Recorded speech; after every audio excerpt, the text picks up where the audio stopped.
I forgot to change my stream information.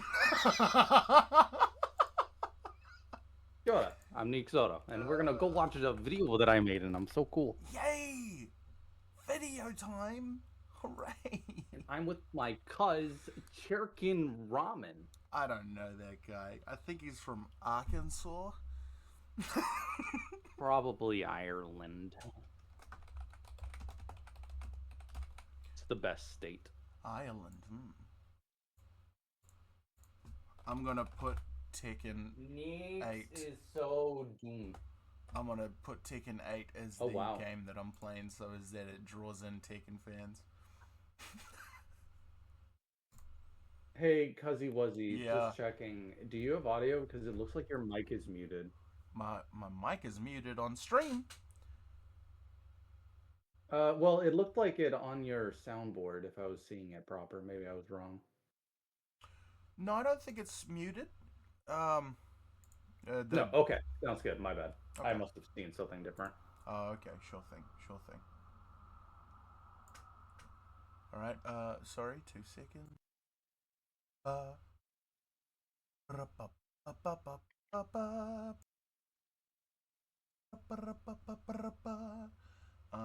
One second still, just a little bit more. Whoever came up with saying 1 second is choice. I would have to what?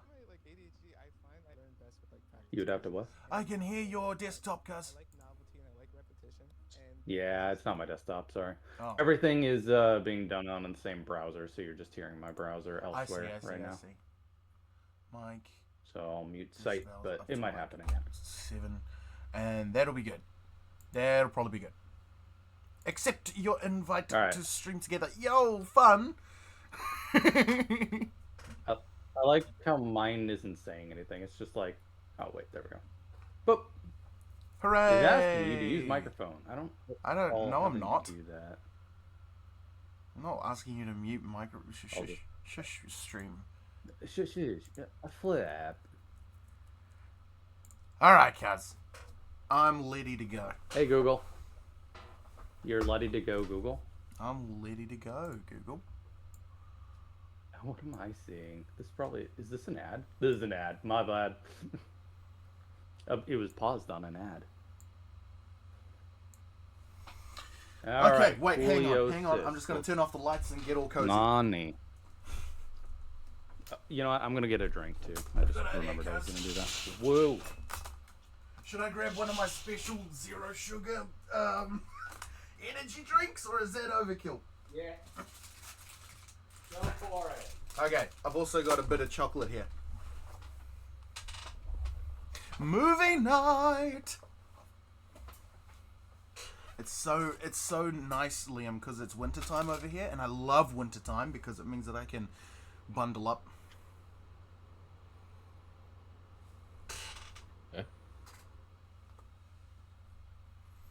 Yeah, I'm not sure if you know this, but wintertime in New Zealand is actually quite pleasant because it's never that cold, but it's cold enough to where you're like, you know, this is nice. It's not hot anymore. Realize I should have made tea. All right, cuz, you ready? I am ready, cuz. White. Are you ready? Yeah. Oh, he's so ready.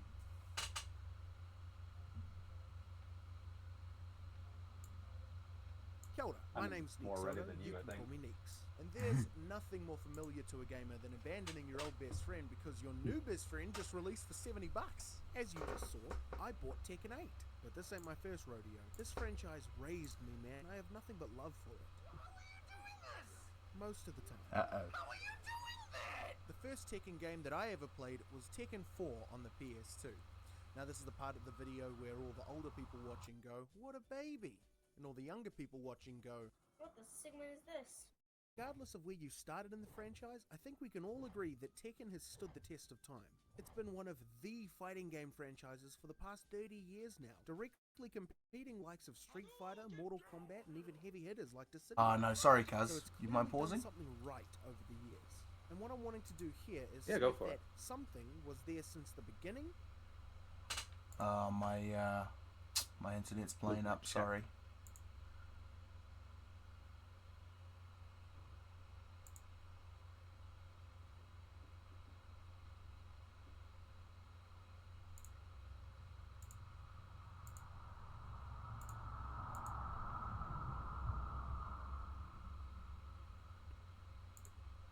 I just don't understand it.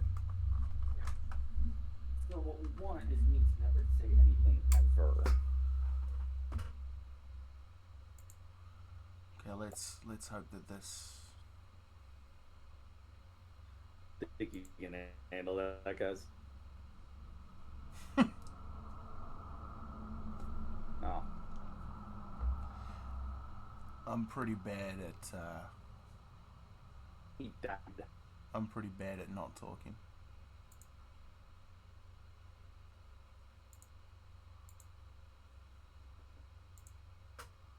Can you hear me? No, you can't.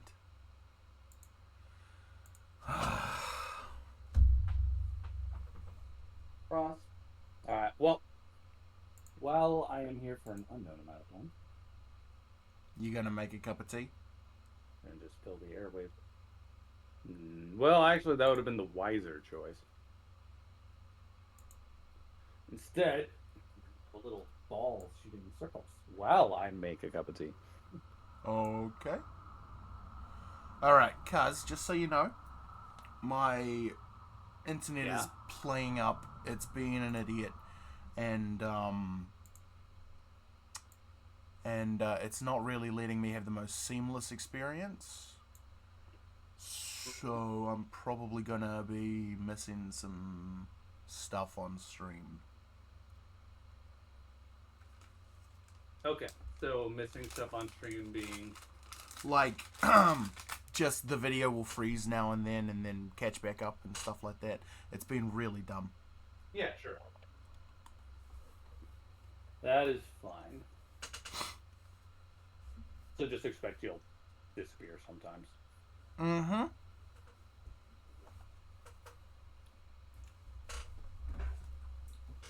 Jeez, that chocolate is Does that mean you're wanting to... Does that mean you're wanting to try to get back into it, or are you still testing something? No, I've troubleshooted all the internet options. I'm currently on the best current solution, and it's a pretty bad one. But, you know, it is what it is. So I reckon we just do it. It's going to be a bit of a horrible stream on my end, but we'll do it. Let's do it. That'll be the best stream in the last 5 minutes that you've Or if it's encountered. something that came about over time, which is why I'm going to play all of the Tekken titles from the original to 8, including any other Tekken-related titles that don't cost me my house's mortgage to buy. I'll be playing through these in release order, playing each of their story and or arcade modes until every character is unlocked, with very few exceptions. And why not? I'll be ranking them along the way too. Oh, It's pretty cool. This tier list will be based entirely on personal opinion and preference. I'll be ranking them based on how I felt about them, the innovations they made throughout the series, and a special factor which I've called Tekkenability. This is just a grade to show how much a game feels like a Tekken game. So it's honestly kind of pointless. Also, if you disagree with me at any point in this video, please let me know. I need the comments for the YouTube algorithm. So with that, let's get into it. Let's begin with the title that started it all. The legend itself. The PlayStation Classic. This is... Some people listen. some people did listen. And by the way, cuz, if you have any questions about anything, This more game than was happy to released answer. in You know. 1994 by Namco and brought to arcades around Okay, the world. sounds good. It seemed to be the first real competitor to Sega's Virtua Fighter, as it was one of the only other 3D Yeah, here's my first fighting question. games Who on the played market. Virtua Fighter? Arcade-goers weren't sure at first People whether they before liked the Tekken. new controls. I'm so sad. Like that was so much before my time that Yeah. I genuinely never heard a single person in my entire life that had ever played Virtua Fighter. Yeah, it is definitely an older title, but it was like the arcade fighting game. if you were into like 3D stuff. Like it was the 3D fighting game before Tekken came out. But as time went on, That makes sense. gamers adapted and people were really intrigued by what Namco had to offer. So much so that they ported the game to Sony's PlayStation and released it worldwide. It was a massive success. I wish distribution was Being the that first easy. video game Use an to arcade sell into a 1 million PS1 copies and it on spits the it. PlayStation in Japan. But still, it was a hit and players loved it. Now, looking back, it's always easy to say, yeah, it was a great game. But let's just see if that holds up to scrutiny. As an avid player and lover of the Tekken franchise, I've developed quite the expectation of quality for this series. But I'll be honest, if I started with this game, I don't know if I would have loved the series like I do now. This game is slow and frustrating and laggy.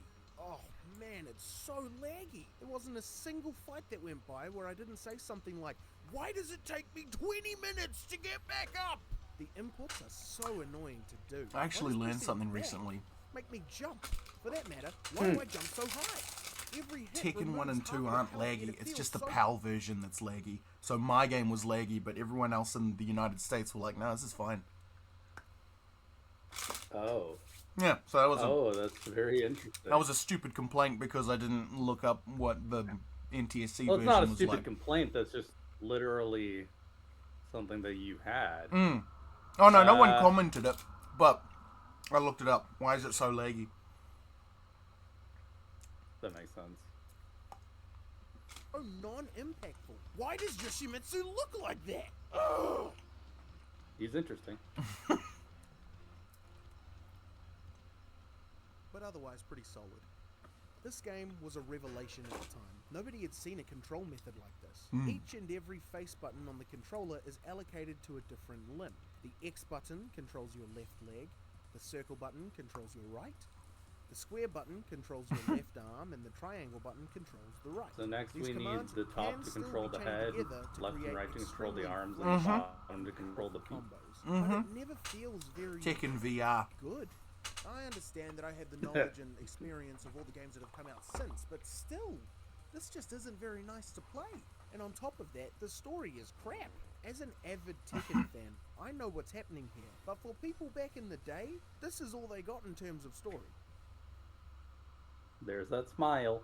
Yeah, alright, big smiles, Kazuya. How about a bit of exposition next time, eh? Don't get me wrong, I think this is a good game, especially for the time. It looks pretty, it does what it sets out to do, and gets out of your hair. It's absolutely a fun game to play with friends, but so is Crash Bash, so I'm not sure if that's a testament to its quality. Based on everything, I think I'm going to give this game second Dan. It's a well-made game, it functions well, it keeps my attention. What'd you and it use made for the waves in the sticking? fighting game scene, making it an incredibly important title. The walls Not are to mention metal, being the so first game in magnets. history to make 1 million sales in Japan on the PlayStation 1. But in Okay. my opinion, that just doesn't make up for the sluggish gameplay and overall frustrating play experience. Yeah, Crash Bash is a terrible game. As a first impression of the franchise, Is it just a racing game? It's like a Mario Party game, but with Crash Bandicoot characters, and so bad, and so boring, and so terribly balanced, but it's really fun with friends. Is it that hard to make a party game? I have wondered that about Mario Party. I don't know. It Mar- can't be as hard I as feel- like making a single player game good, you know? Like a party game's got to be easier than that. Yeah, I don't know. I've just never seen anybody seem to do it right with the same thing, and I'm just confused. So Funny I wonder thing if it's is- just something I don't know. Even if a party game's really bad, it's still like quite fun if you've got people with you. Like you can have a good time laughing at it or laughing at each other or whatever. Yeah, evidenced Right. by the recent mass of games that people call friend slop. Yeah. It's just Yeah, things yeah. that are designed to be played It's true. with friends, even though they don't have a whole lot of substance. Even if they, yeah, that's right.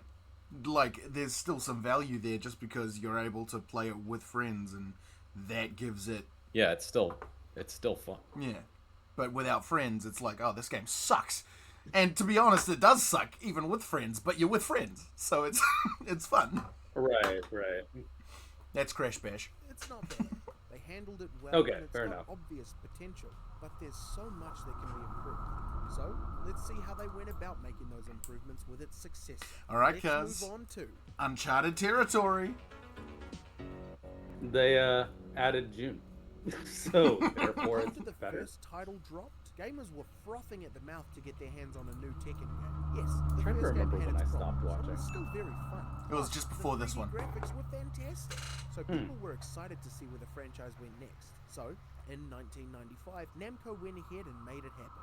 They released Tekken 2 for arcades worldwide, instantly garnering a following and eventually becoming the highest grossing arcade game of 1996, but not before porting it to the PlayStation that same year. And when people got word of this, they immediately bought like 12 copies each. Oh my gosh! The last Tekken game was a bloody hit, and that one only sold 2.8 million. And then this one comes along and sells over double that. What did it do differently? Well, they gave Nina spaghetti here, and that made all the difference. What a graphical improvement. Just look at the intro cutscene for each That game. cracked The me up difference is the fairly first time I substantial, saw it. not only in the FMVs, but check out the environments too. The Yeah, backgrounds that of is a each stage are far considerable more upgrade interesting for to a me. They really single took a game step in jump. the right directions in terms of aesthetics. And in terms of gameplay, I immediately That was quite noticed the that time this in that wasn't a regard. The slow difference response. between Soul Calibur 1 and 2 was Really, just instead of taking insane. 2 working days to get up graphics-wise. from the ground, it only takes 1. Plus, there are a bunch of new game modes. Very versatile, very fun. Thanks, Namco. In terms of story, this one is interesting. I mean, look, Heihachi is alive! Oh, look. Somehow, Heihachi Mishima returned. He survived the fall, and he's ready to Did you take see his that, revenge. It's joke? compelling stuff.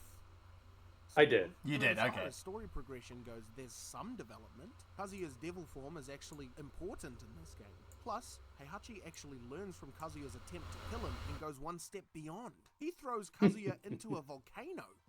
Then he rides off on a helicopter. I like it.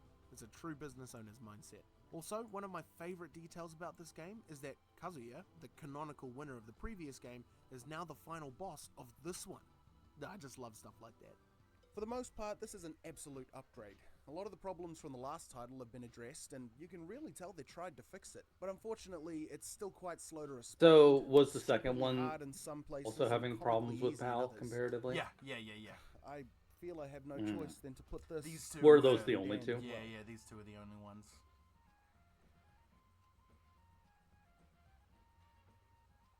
That might be better.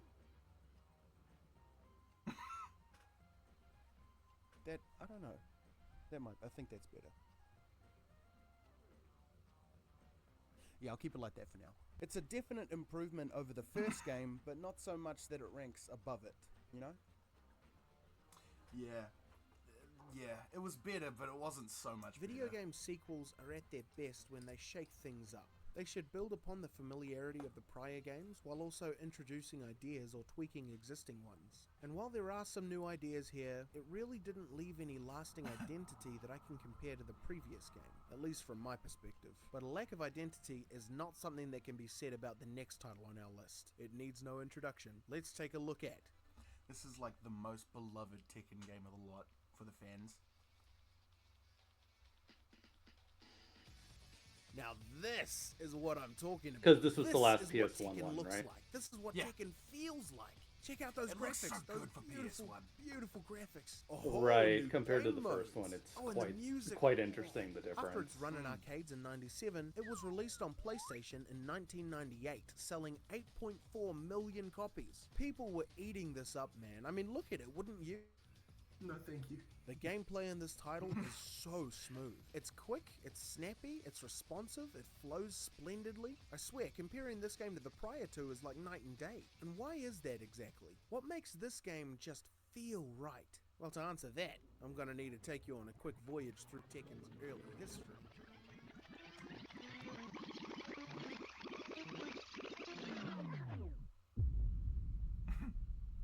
Here we are, back in good old 1993, when the dinosaurs roamed. Before the PS1 had even launched, Namco sent their head of research managing director, Shigeichi Nakamura, to go and meet with Sony's head of computer entertainment, Ken Kutaragi. He wanted to know their new PlayStation's specifications so they could build their new fighting game, Tekken, around it. With those specs in mind, Namco created the Namco System 11, a motherboard that would fit inside of the Tekken arcade machines and run the game you'd play. The Namco System 11 was based heavily on the PlayStation's own motherboard, making it a relatively underpowered arcade cabinet. But Namco didn't mind. They were content letting Sega take the big arcades while they would rule the smaller ones, because for one thing, this device was much cheaper than the Sega Model 2. So while only the big boys would be buying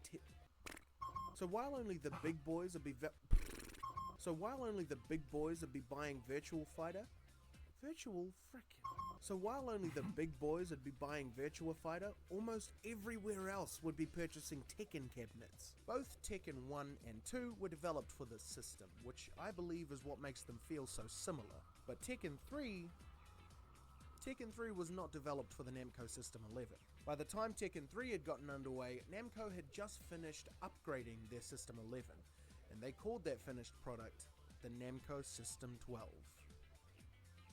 It's a crap name, but it's a bloody good product, and it's thanks to that new development hardware that Tekken 3's gameplay is so explosive. Considering gameplay alone, this game already gains a tier above the others for me. But that's not all this game does to endear you to it. The music in this title differentiates itself from the others. Each track sounds unique and gorgeous. Add to that, a pretty intense and dramatic story. This game takes place over 15 years after the second. Yeah. Kazuya is long since dead, and his son Jin is 2011. now fighting in the King of Iron Fist Tournament 3. He makes it through the tournament and faces off against Shrek. Overdone joke, I know. But can you Hey, believe it's me? a The pretty story's girl practically on begging me to New make Game. fun of it. But this next bit ain't so fun, I'm afraid.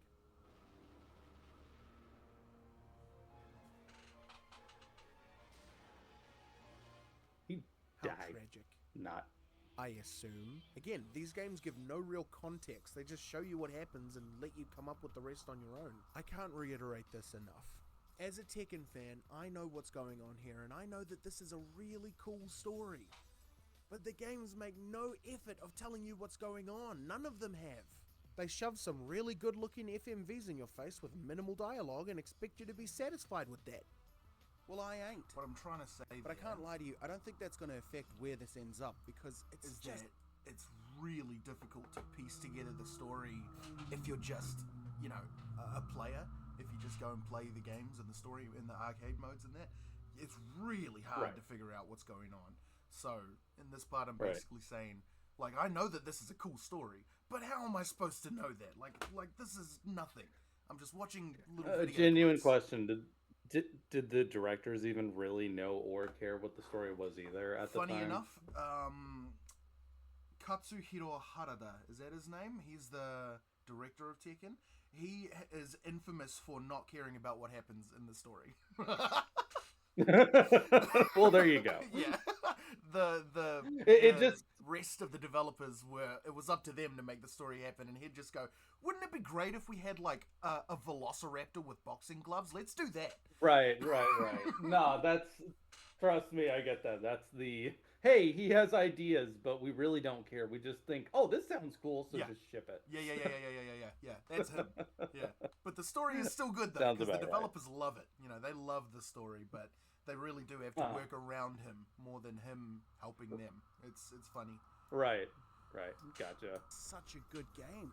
Even more new game modes, a plethora of new characters. Is that the same guy secret that said cameo never ask me characters anything to else unlock. again? You can Yeah. finally pivot left and right. Tekken Ball! This game is just such a massive leap in quality that I'm going to put it above Second Dan, above Combatant, and straight into Dominator. It's that good. Bear in mind, this is all subject to change as time goes on, but right now, with these three to compare, I'm pretty happy with this. It's funny, when I'm filming the wall footage, my hair gets more and more disheveled as time goes on. Just watch. That was a strong showing. Tekken 3 is a difficult one to top. But let's see if Namco can manage to do it, because after Tekken 3, they went on to create... Well, that's a weird way to spell Tekken 4. Yes, that's right. After the incredible Tekken 3, Namco decided to make a spin-off game. Tekken Tag Tournament is the first non-canon, non-mainline game in the Tekken series. It was also the first game on the PS2. No, I don't mean that it was the first Tekken game on the PS2. I mean it was one of the first titles released for this console. Of the 29 games to come out day and date alongside the coveted PS2, Tekken Tag Tournament was perhaps the most attractive option. Other than Street Fighter and possibly the sports games, Tekken was by far the most recognizable franchise here, which contributed to its huge boom of sales right off the bat. When it released in arcades in 1999, this game aimed to bring everything we know and love about Tekken and mash it into one game. And along with those beloved Tekken memories, they'd shake things up. The main concept of this game is that each fight would consist of 4 fighters, 2 who were fighting and 2 who were waiting on the sidelines waiting for their teammate to tag them in. And with the push of a button, Oh, look at you that. can tag your character out and use a brand new one in the middle Very of the fight. nice. It makes each and every fight a really interesting puzzle to try and decide on the fly whether you want to switch characters or if you want to tank it out as the one you have.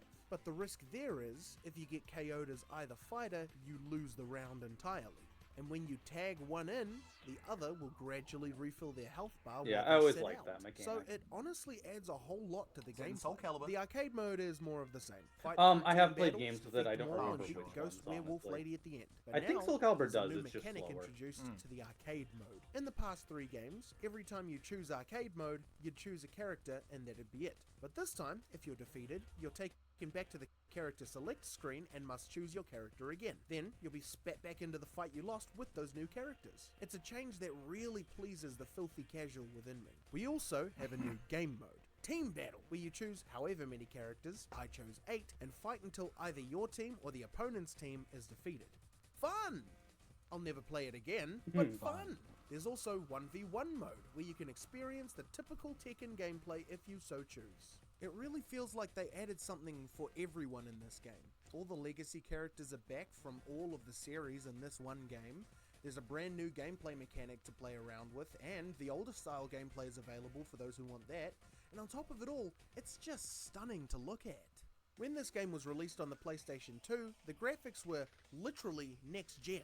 This looked immaculate. The characters all have that typical PS2 plasticky look, and they all seem a bit rounded around the edges for me, but there's no denying that they look good.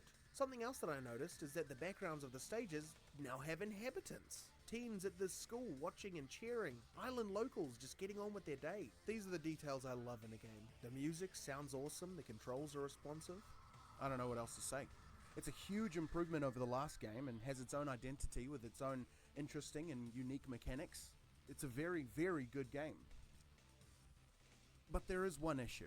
My copy of the game was scratched in some places. The scuffs were light enough to where I could play perfectly fine, but there was one single condition that rendered my game unplayable.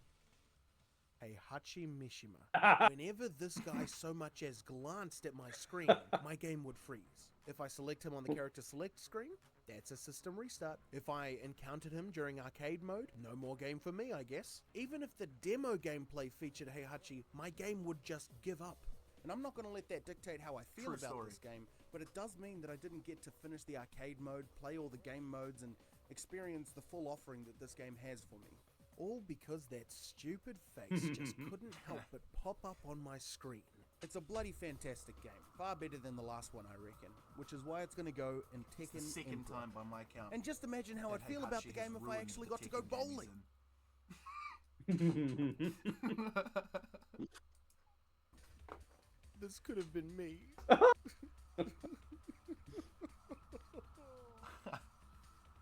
Yeah, because the disc was... Because whenever Heihachi popped up, I couldn't play the game anymore, so I couldn't unlock all the modes. I really Now, wanted to with play no Tekken more Bowling. ado, let's give it up for the first Wow. mainline Tekken title on the PS2. This is...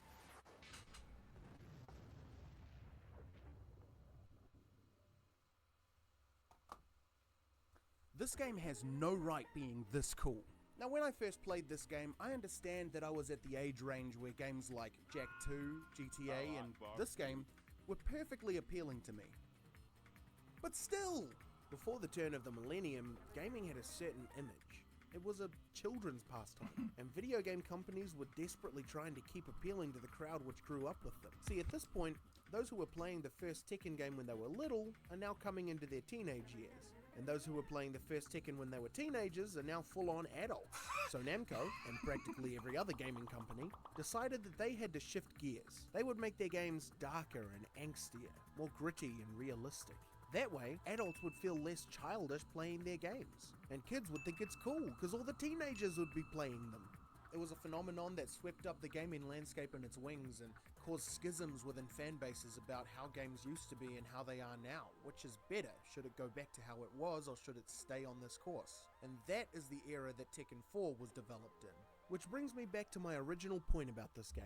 It's just so cool. Look at this cover art. Jin is looking all broody and mysterious. In fact, you can't even see his face. The lightning to signify the storm within him, and the two faces in the storm to show who put those struggles upon him. It's poetry, I tell you. But anyway, once we actually start the game, we see yet another graphical improvement. It's not as big a jump as from 3 to Tag Tournament, but the characters look more realistic here, and their movements feel Immediately just as the snappy and backgrounds look responsive. way A new better. feature Yeah. of this They're game not is the fixed a 2D environment. foundation. Yeah, In prior games, the floor and the background were infinite. You could never approach the background. That would be elements, more and of a there was no me thing. variation in terms of stage layout.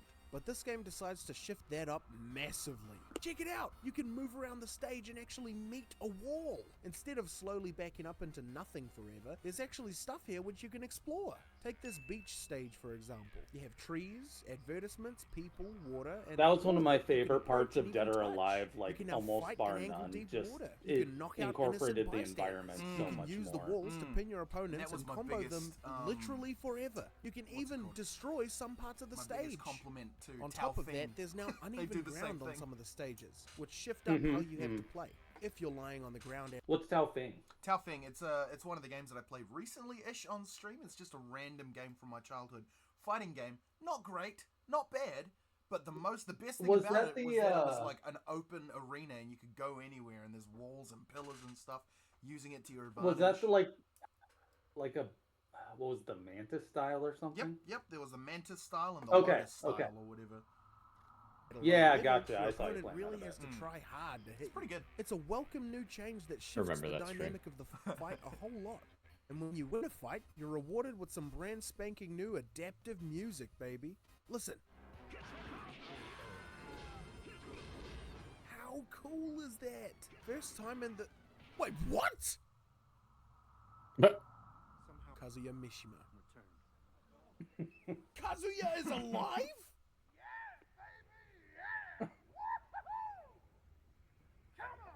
Once again, the Tekken franchise has tricked us into believing that the death of a character was permanent. In Tekken 1, Heihachi died. In Tekken 2, he's actually alive, and instead, Kazuya died. Never mind, he's actually revealed to be alive in this game. It's a bloody roller coaster, man. It was very effective, but I hope they don't pull that trick again. As cool as it is, it's not a sustainable pattern, and it would get old eventually. But yeah, Kazuya is back. He's even in the default character select screen. Why does he look like that? In this game, we have a brand new mode to explore. Story mode. The intros to the story mode have these absolutely gorgeous art panels to serve as visual aids for the story being told. Just look at this, man. They probably did it this way so they could save a bit of money on fully bit. animated cutscenes. Heaps. But honestly, as the opening to the very first story mode of the franchise, I think it's absolutely stunning. In this game, we see curious, Heihachi Kaz, attempting to what do you take think the about Ogre those, Blood, art which we saw in panels? Do you reckon Tekken they 3. look good, or do you reckon they're not so much? I'm in the middle. I feel like it is a stylistic approach. I also feel like they saved $1 bajillion. Yeah, $1 bajillion. When I said a bit of money, I meant like all the money. Yeah.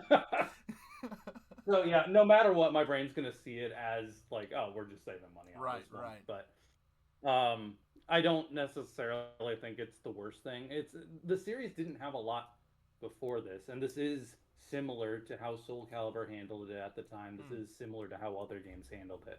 So it's not like it was bad, especially for the time. What annoyed me is Soul Calibur 6 did something like this, which is the most recent one. Right. And I was like, Surely we're bruh, past it's this 20 by now. yeah, it's 2024, I think it was at Right. the time, and I'm like, no, like we're kind of past that point Right. for this Yeah, era yeah, yeah. of introduction and ending. So- Yeah.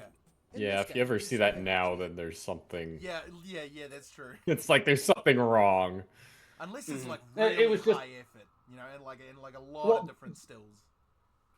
Just keeping no, No? it was like a little better than that, but not by much. Right. The other negative was this was the same studio that made Tekken 8. Yeah. Just the amount Yeah. of resources and love that went to one and not the other was Yeah. like, man, you guys hate my series. I'm sorry, Kaz, but my series is definitely the breadwinner of the two. I get it. Attempting to take the ogre blood, which we saw in Tekken. So funny, so humorous. I'm dying laughing. I'm dead now. Unstoppable. But he realizes that he lacks Yeah, the streak devil up, boy. gene, which his son and grandson both have, which would allow the ogre blood to take to his own DNA. So what does he do? Well, this psycho tracks down the corpse of his dead son so he can take a bit of it and replicate the devil gene for himself so he can use the ogre blood. He doesn't have the devil gene, he is the devil. He sends a squad of armed infiltrators to take his son's last rotting remnants from a lab which found him, only to find out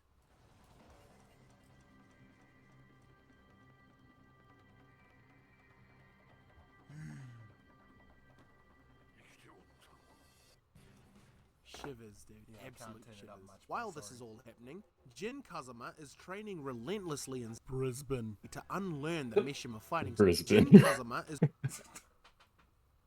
I meant. Because do you need it turned up? Oh, that'd be awesome if you could, please. Yeah. Oh, absolutely. I'll just adjust all volume levels. Sure, thank you. No, yeah, this bit when I said Brisbane, it's because I accidentally said Sydney every time I said Brisbane. So I Okay, had I'll to have to change it in adjust post. You guys are probably, I turned it up by a lot. You're going to need to Okay, plan accordingly. okay, go ahead. training relentlessly in Brisbane to unlearn the Mishima fighting style and in its place learn Yeah, the it's good, Kaz, thank you. ancient art of Mhm. karate. Sorry, hang on. Brisbane. As in Brisbane. Australia? As in, oh mate, Jen, you're already a cracking fighter, mate. No need to train even harder. That Brisbane. Heihachi realizes that the best way to bring Jin and Kazuya into his reach is with You know- another King of Iron Fist That's a good face. tournament. Is that the best way to You bring reckon it's good as in like, oh wait, this one. That's a good face. Don't worry, I never learned He how was to commit mad. to the bit. Mm-hmm. Hey, Dad. I've never Heihachi seen that realizes that expression the on best your way to face bring before. Jin and Kazuya into his Yeah. reach is with another King of Iron Fist tournament. So can you guess what he does next? Jin hears of the tournament and joins to exact his revenge on Heihachi for his betrayal, while Kazuya joins because he wants Jin. In the end, Jin is kidnapped before he is defeated and taken to Heihachi's dojo. Kazuya ends up winning the tournament and demands to see Jin so he can absorb the power within him for himself. But that's when things get interesting. Jin fights till his last breath and defeats his father. No, whatever that is. But now, the only thing standing in Jin's way is the true monster here. He is weak and weary, but gives it his all, just like that day long ago. This is the man who trained you, who you trusted. He proclaimed to take you under his wing, and when you'd finally given it all to him, when you'd finally completed the ultimate goal you'd both set towards, when you'd finally defeated what you thought to be the greatest hatred of your life, never again. Jin would show him that he was not just a boy, not just a tool to be used at his leisure. He would regret that night. Jin will avenge his broken heart. This will avenge his broken heart.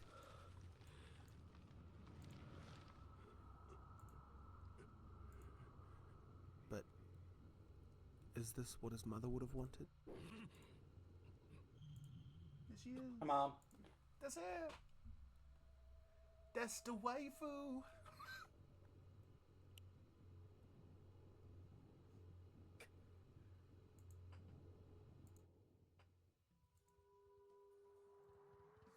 This is what you call immersive gameplay. Very immersive. Mm-hmm. So is he the only one that pays any attention to June?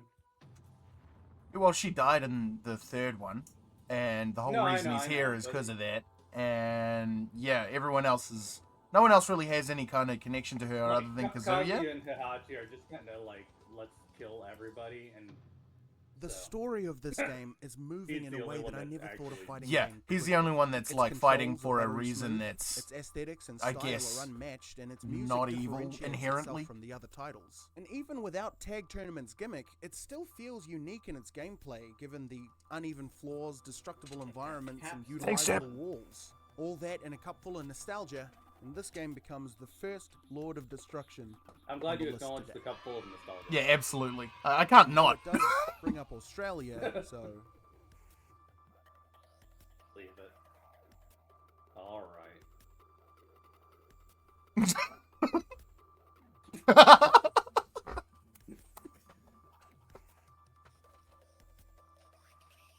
But hey, we've finished Tekken 4, which must mean we're moving on to Tekken 5. This video's been a bloody breeze. If you're still watching, check that progress bar. It should be exactly halfway through, and that would be very satisfying to look at, but that's not half.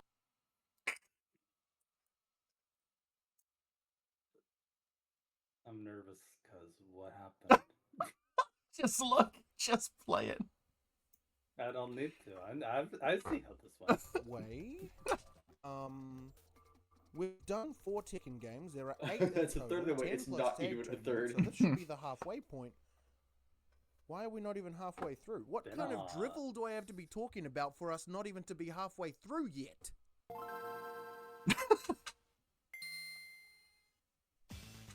Tekken actually had an Right, advanced so game? here's the catch. I know. I don't have a Game Boy Advance. This is the drivel I'm I don't talking even have about. a Game Boy. Closest thing I got is this. So some may consider even how I bigger than played DS. this game I to know. be a little less than savory. Tekken Advance was released exclusively on the Game Boy Advance on the 21st of December 2001. Namco must have really wanted people to buy this for Christmas, eh? And you know what? I would. As would 1 million others, evidently. This game is surprisingly great. Oh, It was wow, that considerably looks simplified to fit the Game Boy's control scheme, but the boys over at Namco have really made this work. It's even and it 3D feels -ish. really Backflip. good. Yeah. Don't laugh. I couldn't play this on official hardware, which hurts me to my core. But I can imagine, right? I can imagine getting this as a kid on Christmas and having a Tekken Well, game it's just which normally you can play games anywhere. on the On the advanced, school like, bus, at a didn't restaurant actually waiting play, for your like, food, the at original church game when you at think all. nobody's looking. Could have pulled this out and it would have been heavenly. For Game Boy Advance, this looks fantastic. And while the music isn't great, it's a lot more than you might have expected from a game like this. The characters look right, they sound right, they move right. Look at this. You can strafe left and right in this game. Couldn't do that in Tekken 1 and 2. No, that's actually and those really games are good looking for 3D. Advance. Imagine getting out 3D'd by the only 2D game on this list. And what's more, presumably to make up for the dip in technicality, this game also includes tag mode from Tekken Tag Tournament. Bro, why is this so good? If you look past the downfalls caused by the system it's on, it truly, sincerely goes above and beyond your expectations. Other than the simplified controls and at times crunchy sounding music, I have no No, I escaped you. I left your game behind. You won't ruin this perfect game! You won't ruin this perfect game! Yes, I've given this game combatant. It truly is fantastic for what it is, and given Did the you actually hardware play it's it on, at all? it excels. But the Play it question all. is, would I prefer to play this over any Oh, of the did you mainline play it type? at Well, all? yes. Oh yeah, I did. Yeah, it's pretty. I Okay, mean, so you obviously actually not did on the okay. advance, but you know, No, given no, the I controls that I had, which was basically directional controls and what was it, 2 buttons, for attacking. Yeah. It was like LNR, I think. really intuitive. Like I was super able to figure out the combos that I know from the game just with those controls. You know, it was really good. Backflip. Backflip. I mean, Backflip. you know, whenever I'm lore, that's all I do. So that's what I did. Evidently, yes. Right.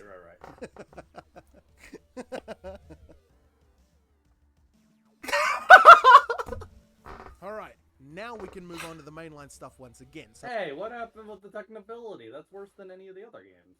Yeah, well, because it's because, well, for one thing, I only had 2 buttons. Like that's such a dig at Did LNR just not do anything? no. Tekken ability is all about how it feels to play, right? And I mean, obviously I Right. didn't have the original controller, but even if I did, 2 buttons is a massive dig at how much it feels like Right, a Tekken I'm just game. confused why it's only 2 buttons. because it had A, B, L, and R, and start select.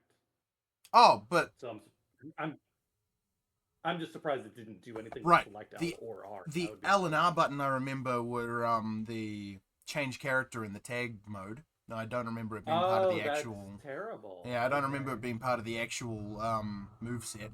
But in Tekken Okay. games, L and R don't do anything until the later ones anyway, so I don't know. But the A and B were the only ones for attacking, and start, I didn't try the start button. Wait, why am I not hearing this? What the heck? Not hearing what? Derp played Happy Birthday. Oh!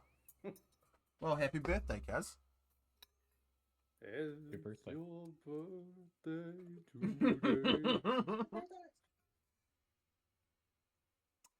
Happy I'm birthday! so sad I didn't hear half of that personally. Is it I have my reasons for doing it that I will not disclose okay? on stream. Ah, Is it Okay. is it sorted now? You'll be able to hear them now. yeah. Okay. I'm sure it's someone's birthday today. Probably. No rule. It's probably someone. What's the date today? Hang on, one sec. What's the date? It is the 16th. I'm gonna look. Oh wait, it's the 15th for you guys, isn't it? Yar. Okay, let me look it up. 15th of April. I mean May. Famous birthdays. You said happy birthday to Emmett Smith and Alexandra Breckenridge and Chaz Palminteri and Brian Eno and Jamie Lynn Sigler. How did you know? I'm a people person.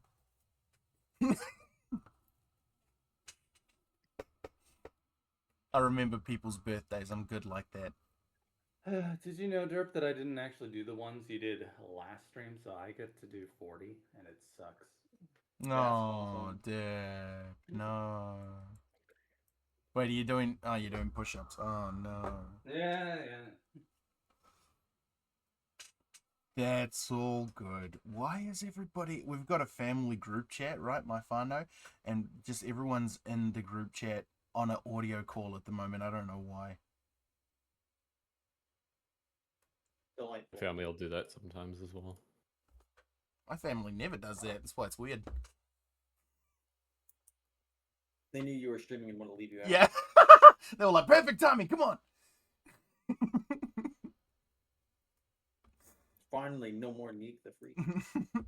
When I'm watching this back with Cuz here, it's been like 2 months since I uploaded this, and I was working on it for half a year, and the entire time I would rewatch it, like watch it back and be like, is this still good? Yeah, it's still good. Is this still funny? Yeah, that's kind of still funny. But like I'm rewatching it now, and I'm like still laughing at some of the jokes, and I'm like, yeah, it's still pretty good. For my own sense of humor, personally. Uh-huh. All right, now we can move on to the mainline stuff once again. So let's do just that with the next game on the list. That doesn't look right. Oh, you actually included that.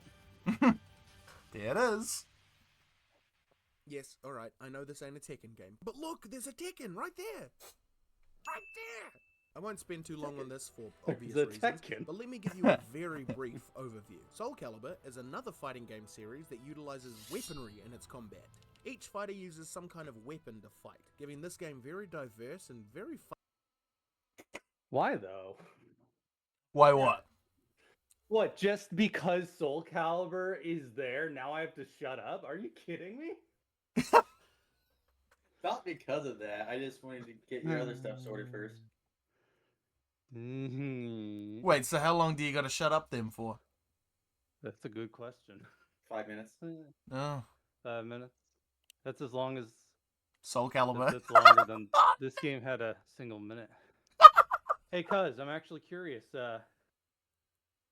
Going through it, you probably were unaware that Tekken also shows up in Soul Calibur 5.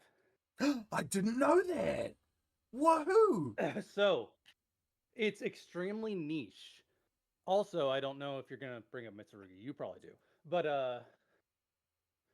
Soul Calibur 5 has Jin's spirit as a custom character. So you can't be Jin, but you could make your custom character the playstyle of Jin. Oh, that is odd. Yeah, I would never have known that. It was weird. There were also 2 other games No. that I was made aware of after posting this that also had Tekken cameos, so I was like, no, man. Huh. All right, I'm going to go shut up now because... Oh, okay. Where's the thingy? Goodbye. Make notes if you want to talk about stuff, cousin. Bring them up after you can talk. Unfeeling Combat. The first game in this series was released in 1997, and this game was released for arcades in July of 2002. But I don't care about any of that, because we're here to talk about Tekken. Soul Calibur 2 I hope you released laughed for at that. GameCube, Xbox, and PlayStation 2 all at once, and each release had its own exclusive character to play as. On the GameCube release, you could play as Link from The Legend of Zelda. On Xbox, Obligatory you could Zelda play as reference. Spawn. And you guessed it, on the PlayStation, you can play as Heihachi. Which is why I'm even bothering to bring this up in a Tekken video. This game feels great to play. It's very fluid and responsive. The control method is quite different, having to press a face button to block rather than just walk backwards. And the inputs are completely different. But once you get the hang of it, it's really very fun. And it looks great too. This is a very good fighting It really game. is very It feels fun. quite different from Tekken, but I tell you what, when you've been playing these in such quick succession, the variety is welcome. I'm going to give this game... Skip! You know what? I would Skip! give Tekken Emperor if Skip! it was No. a Tekken game. But Skip! it ain't. Yeah, it feels wrong to put it above any Tekken games, but it's just a good game. Yeah, I don't know Unlike how... Smash Bros. Yeah. I don't know how I feel about putting Alright, it there, but... stupid detours are now out of the way. I'm feeling refreshed after those 2 outlier games and ready to get back into it. So for goodness sake, can we just play a regular Tekken game? Well, according to most reviews, it doesn't get more standard than... I hate this True. game. I'll tell you why in a bit, but for now, let's talk about the objective stuff. The series director, Katsuhiro Harada, decided to step away from the company due to pressure from gamers and superiors regarding the poor sales of Tekken 4. But his boss, knowing the excellence of the 4th game, I'm sure, managed to bring him back in to work on the next one. So, he worked his bottom off for 2 years before releasing Tekken 5 for arcades on the 15th of November 2004. He intended for this game to be the best in the franchise. Yeah, alright, I'll be the judge of that, buddy. He aimed to make this the I look biggest so and confused most there. action-packed title yet. And when it released for the PS2 on the 24th of February 2005, people around the world got to see his vision come to fruition.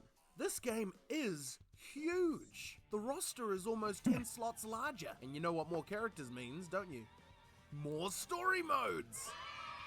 Okay, so the story of this game kicks off immediately after the events of Tekken 4. Jin has just defeated Kazuya and Heihachi and flown off. The 2 mentioned, now just waking up from their scuffle, are immediately surprised by an ambush of Jack robots intent on killing them. In turn, for the first time in the series, we see the 2 Mishimas fighting a common enemy together?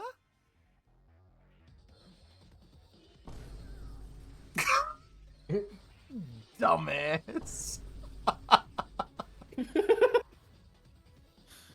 Here it is, Liam. Not for long. Kazuya suddenly But the remembers SpongeBob Yeah. reference. and runs off, only for Heihachi to die. You know what's funny is that in the clips, I've Heihachi probably is already told you dead? this, but in the clips that Churkin Just sent kidding, me to actually, edit, he's alive. one of them is you saying all my Jin then awakens All- and hears all- of the everything King of funny Iron I Fist say Tournament comes from 5, and he SpongeBob. joins because he feels like he should. He fights through the tournament and eventually loses to his friend and rival Hwoarang. Oh gosh. I think I'm Nuts back. and mayonnaise. Hwoarang.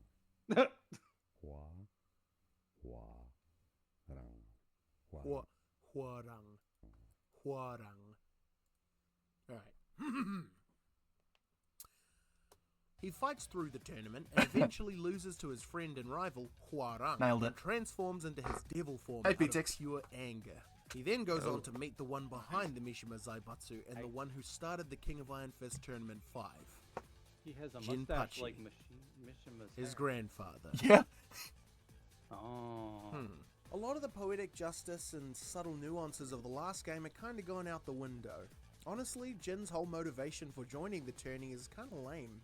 Jinpachi was calling to him, I guess? I don't know, it could be a lot better. But anyway, on to more greener pastures. There are new stages, and they're beautiful too. You can customize characters' appearance, and there's a whole entire other game inside your game. This really is the biggest and prettiest Tekken game yet. You're waiting for a butt, aren't you? Well, the stages are very pretty, yes. They feature sprawling and beautiful backgrounds, but they also lack the uneven ground and obstacles that make gameplay in Tekken 4 more interesting. The gameplay itself is also slightly different. In my experience, I felt that it was slightly more stiff than in Tekken 4. It was still very good. It had that classic Tekken feel and was even more responsive than in prior entries. It just slightly lacked that fluidity that Tekken 4 had in spades. There are a lot of new characters and a whole heap of returning ones, as well as a secret fighter. But let me tell you now why I hate this game. It's so hard! I mean, look, I'm not the most competent Tekken player out there. Anybody who's even close to competitive level is going to look at my gameplay and go, This person doesn't know what the hell he's doing. but I'm at least decent enough. I've been able to beat every game up until now on hard mode, but this is a different beast. Call it a skill issue, but I switched Come it back on. to gaming. Yeah, when I got to the boss fight, for some reason he didn't even let me think about landing a hit on him. This is easy mode? Are you joking? It's such a cheat, man. It's such a cheat. I can't do anything. Yeah, see, that's just so stupid. The moment I do anything, the moment I press a button, you stun me. I think I remember you streaming yourself just playing this. Yeah, it was bad. Punchy, punchy, yay! This game is great. I'm not going to argue against that. It looks great, it feels great, it just doesn't look or feel as great as the last game.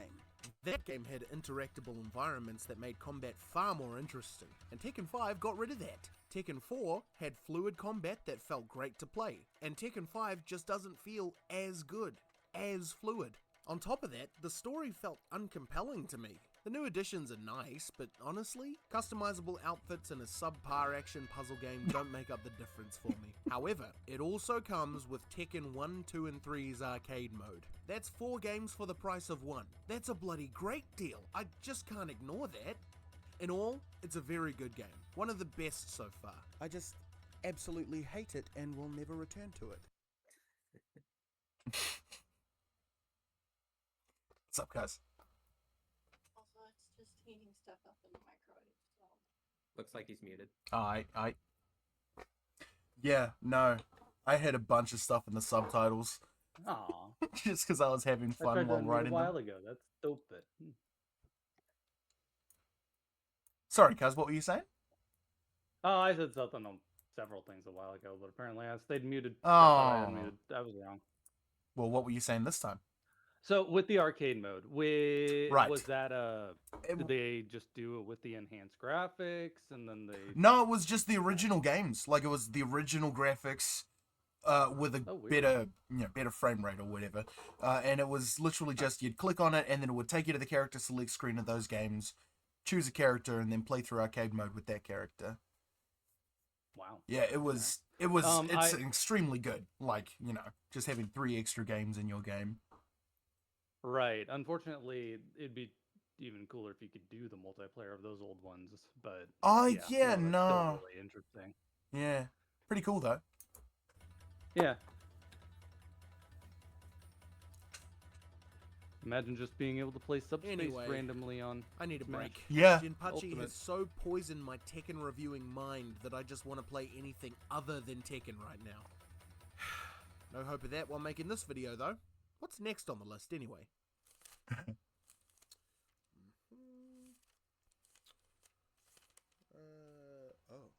It's your Oh, no. favorite. Look, I know what I said, but please, please don't make me play. Damn it! Come on! Namco. Death by Degrees is an action beat-em-up style game where you play as the character Nina Williams of Tekken fame. So this is a Tekken game! No, not really actually. A Tekken game is a very specific experience. To make a Tekken game, you need the main game mode to be a locked perspective traditional fighter, technically complicated combos, at least some of the iconic characters, and finally, the patented Tekken control method, which is why Soul Calibur ranked so high. It fills 3 of the 4 criteria, but this game is nothing like that. Death by Degrees, originally known as Nina, very creative, released for the PlayStation 2 on the 27th of January 2005, and everybody who played it thought the exact same thing. What the hell am I looking at right now?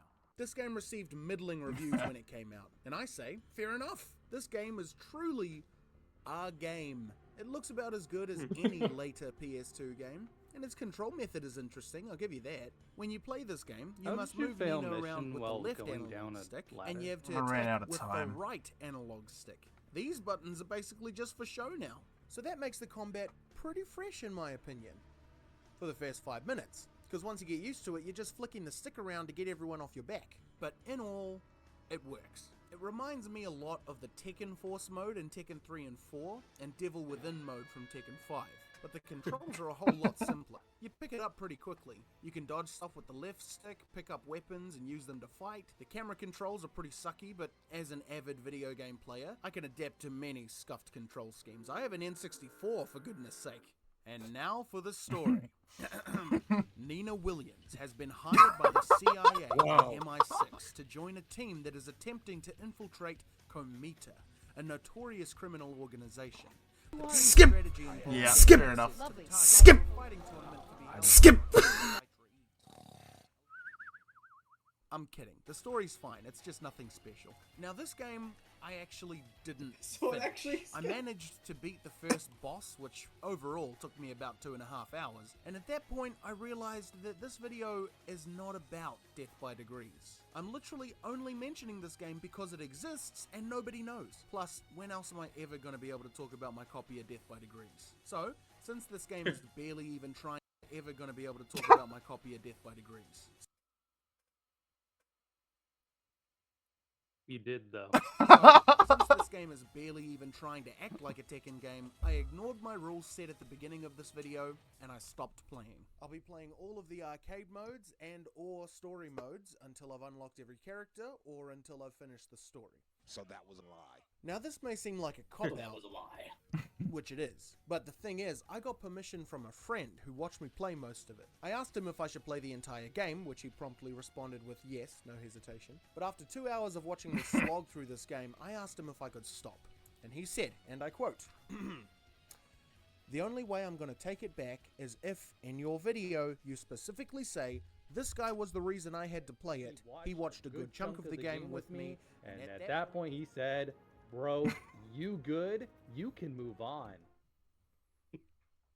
Why was I the reason you played that game again? I think because I said, should I put this in the video? And then you were like, yeah.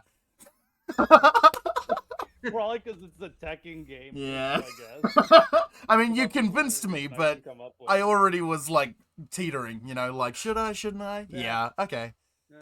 I like how it's just had to Pokemon play with it. the duck. He watched Yeah, a yeah, good yeah. chunk of the game with me, And at that point he said, bro, you good? You can move on.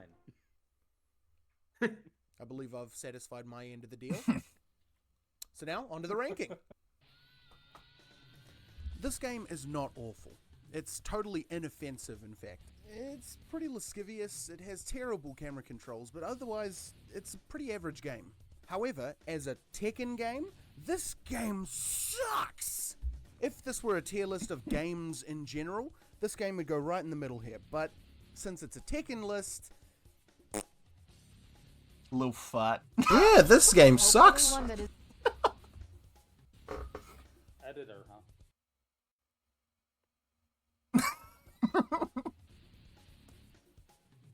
Alrighty, it was a brief detour, but a I should have given it a 0 With all out of that 5. mindless combat, I'm looking forward. to an actual Tekken game next. Jinpachi is still haunting my dreams, but as long as he ain't here, I'll be smiling. So, with that, let me introduce the first Tekken game for the PlayStation Portable. The best looking portable game I'd ever seen at the time, the one and only.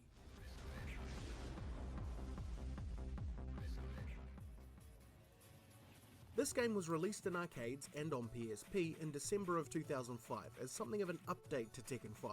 It's basically the same game, but it has some differences. Later on down the line, after some Tekken sweats complained a bunch, Namco released a downloadable version of this game for PS3 and managed to sell 2.2 million copies over its lifespan, which is not bad for a portable spin-off title. The main difference here from Tekken 5 is that every character is unlocked from the word go. Now, you'll have to forgive me, but when trying character is unlocked from the word go. I like it. He's so happy. Pretty great. Now, you'll have to forgive me, but when trying to collect footage for this game, my PSP 3000, my only one capable of capturing footage, gave up on me. I really don't know why, but I was still able to play this game on my 1000 at least. The only issue now is that I don't have any footage of the game, so I'm just gonna have to rip someone else's gameplay footage off. Here we go. Chutta. I better not say that name, I'll probably mispronounce it. But here they are, I used their footage, go sub. Now, on to business. This game is immaculate. As a reminder, Do you get it? here's the last Said portable perfect on game the we screen. looked at, and here's this one. As a reminder, now, on to business. I'm so clever This game is and subtle. I completely am missing your cleverness. I'm sorry. Where's the but here they perfect- are. Oh, during the fight, when it first pops up. Ah, Use their... As a reminder, here's the last portable game we looked at, and here's this one. nah, fam. PSP graphics to me was like absolutely insane. I When know. booted up Crisis Core, going from like the DS Yeah. to PSP Yeah. was just insane. It was like the most The difference. incredible handheld console I'd ever seen in my life, and I got it like Right. maybe a couple years later, and I was like, "Whoa!" Because I was used to the PS2, bro. I was like, "Well, this is like Right. this is just a PS2." Right, and for me it was GameCube at the time, and Mm. just being able to hold something that looked like this, which is getting pretty close Yeah. to GameCube. Yeah. Especially for the size you're holding it Mm. at. It was that was genuinely it's crazy. tiny, and you play it in the back of the car, and it's like it looks like this, and you're like, "Whoa!" And it's a lit screen. Yeah. Yeah, I didn't own it, but I had a friend who did. and I Right. was like, whoa. Yeah, I had it, and I See thought the it was so difference? cool. The console that Yeah. this game released on, the PSP, was one of the most impressive commercial consoles out there. It's like a PS2 in your hands. And on top of that, it actually has all the face buttons of a regular PlayStation controller. Or minus one analog stick, but you're still just as much a man to me, PSP. Somehow, it has everything Tekken 5 had, with some trade-offs. First of all, no Devil Within mode. Secondly, no Legacy title arcade modes. However, it does have 2 brand new characters and a bunch of new stages, plus a brand new game mode called Tekken Dojo. And on top of that, there was actually straight up network play, so you could search for a game online and match up with someone else who's doing the same. That's such a cool step forward, and this marks the first implementation that I can think of the internet into the Tekken franchise. However, the gameplay is a little crusty. Now this is not a large device, which is both impressive and a hindrance.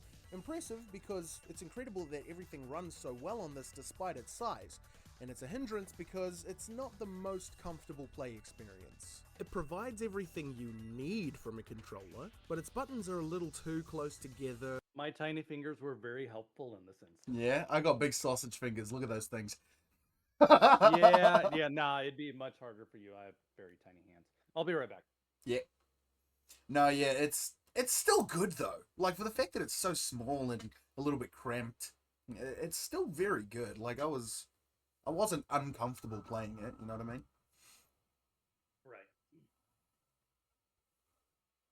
Right. its grip is kind of just flat, and for such a technical game as Tekken, that's not a superb combination. But once again, if I invoke the spirit of my inner child, I think to myself, man, I would have loved this. Everything good I said about Tekken Advance is quintupled here. If I had this game as a kid, I wouldn't put it down. It looks stellar, you can play online and face actual people, even though you might have no friends who care about the game, and regardless of the fact that the story mode is literally the same as Tekken 5, this game just does it for me. Speaking of story mode, I suppose I'd better beat this game at least once, right? Fun fact, this game, or this system, had a terribly short Wi-Fi capability, so I guarantee you the lag was something else. Right, Oh, yeah, yeah. that makes sense. It also had a built-in browser, which I didn't know that. might have maybe let you load a web page eventually. Right. It was very interesting. Just to fill the video's criteria of completion.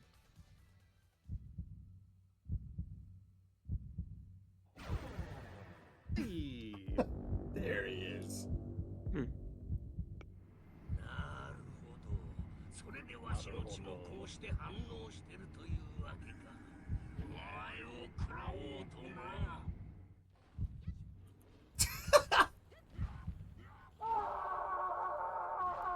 This game is a genuine marvel.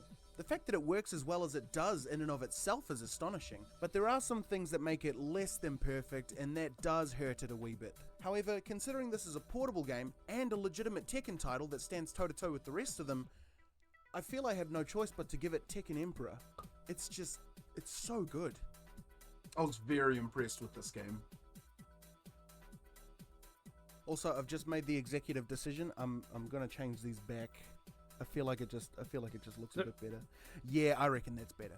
Now then, it is time to move on. I know we had a bunch of fun reliving my Tekken 5 final boss PTSD, but we gotta keep moving forward. So now it's time to revisit the Tekken game that I probably sunk the most time into back in the day. The underappreciated work of art, that is.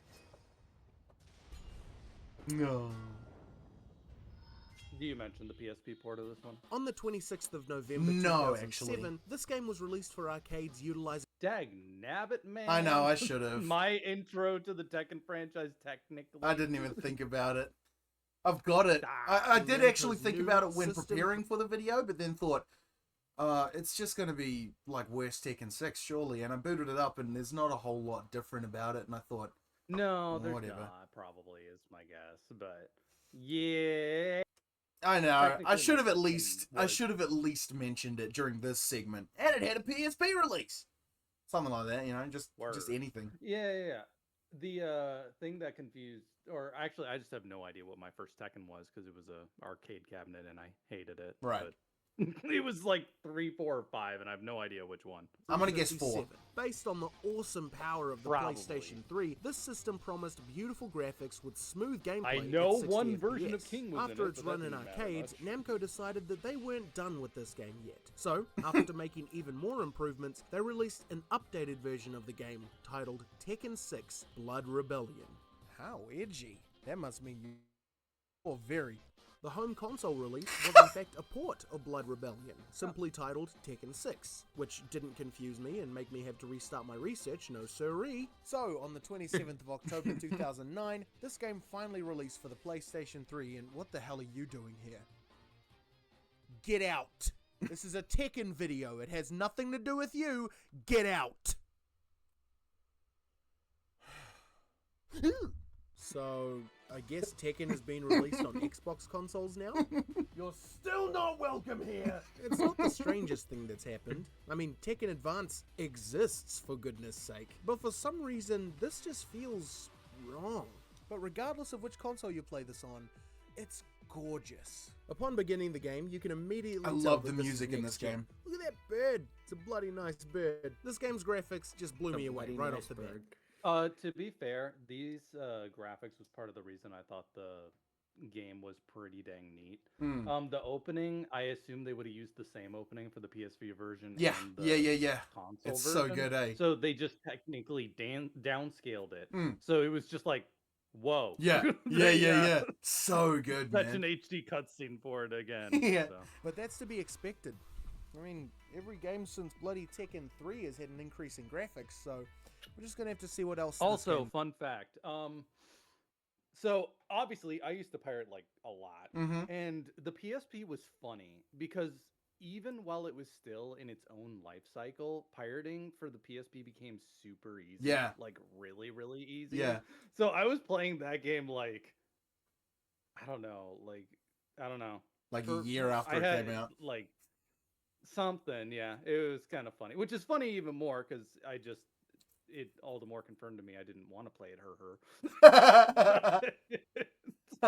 Also, I didn't realize I messed up the subtitles here, so we're just gonna have to wee what else this game brings to the table. Whoa! Welcome to the Wii table.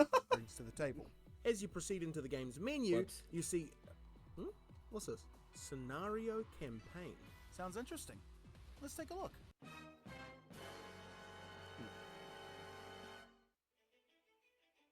Was it a dedicated story mode? Well, you can do that? Yes, this game features a single story mode that tells the story of the Mishima family. Its gameplay is styled after Tekken 5's Devil Within mode, and it features two brand new characters, Lars Alexanderson and Elisa Bosco. That's my favorite game joke gives in the you this video, heavily man. stylized intro sequence to catch you up on events. I missed the joke entirely. Just the Devil Within. Whenever I mention Devil Within, it's that same little intro popping up on screen. And I barely talk about it, but two brand new characters, Lars Alexanderson and Elisa Boskonovich. The game gives you this heavily always hated both stylized of those intro two sequence to catch you designs. up on events. And some this is how I know the story of the prior games. Gosh, couldn't they have just done this from the beginning? It's far easier than trying to deduce any kind of meaning from this.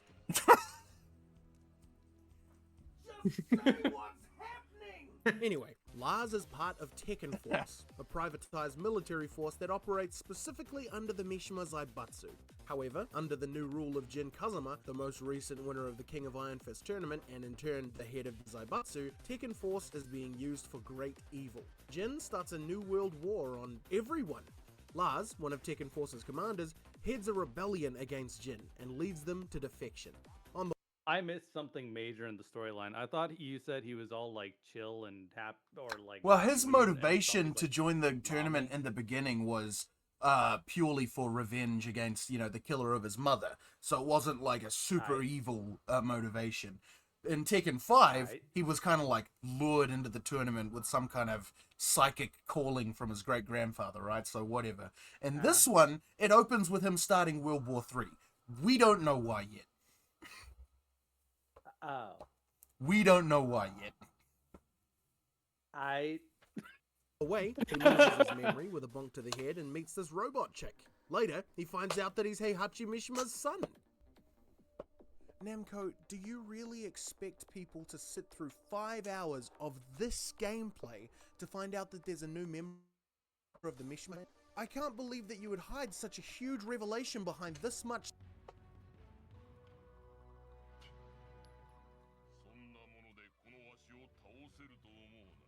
Well, okay, hang on. That was pretty cool. That might have been worth it. Eventually, Lars catches up with Jin. your and my definition of cool is so different on this earth. It's funny. Hang on, cuz. One sec.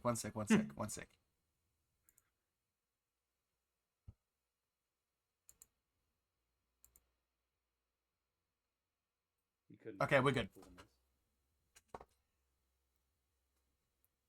Sorry, I just realized I was Okay. still streaming to Discord, that's all. Lol. To finally stop him. But his companion turns on him. Turns out she was programmed by Jin to do as he says.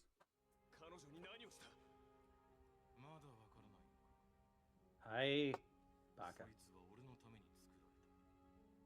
Sad.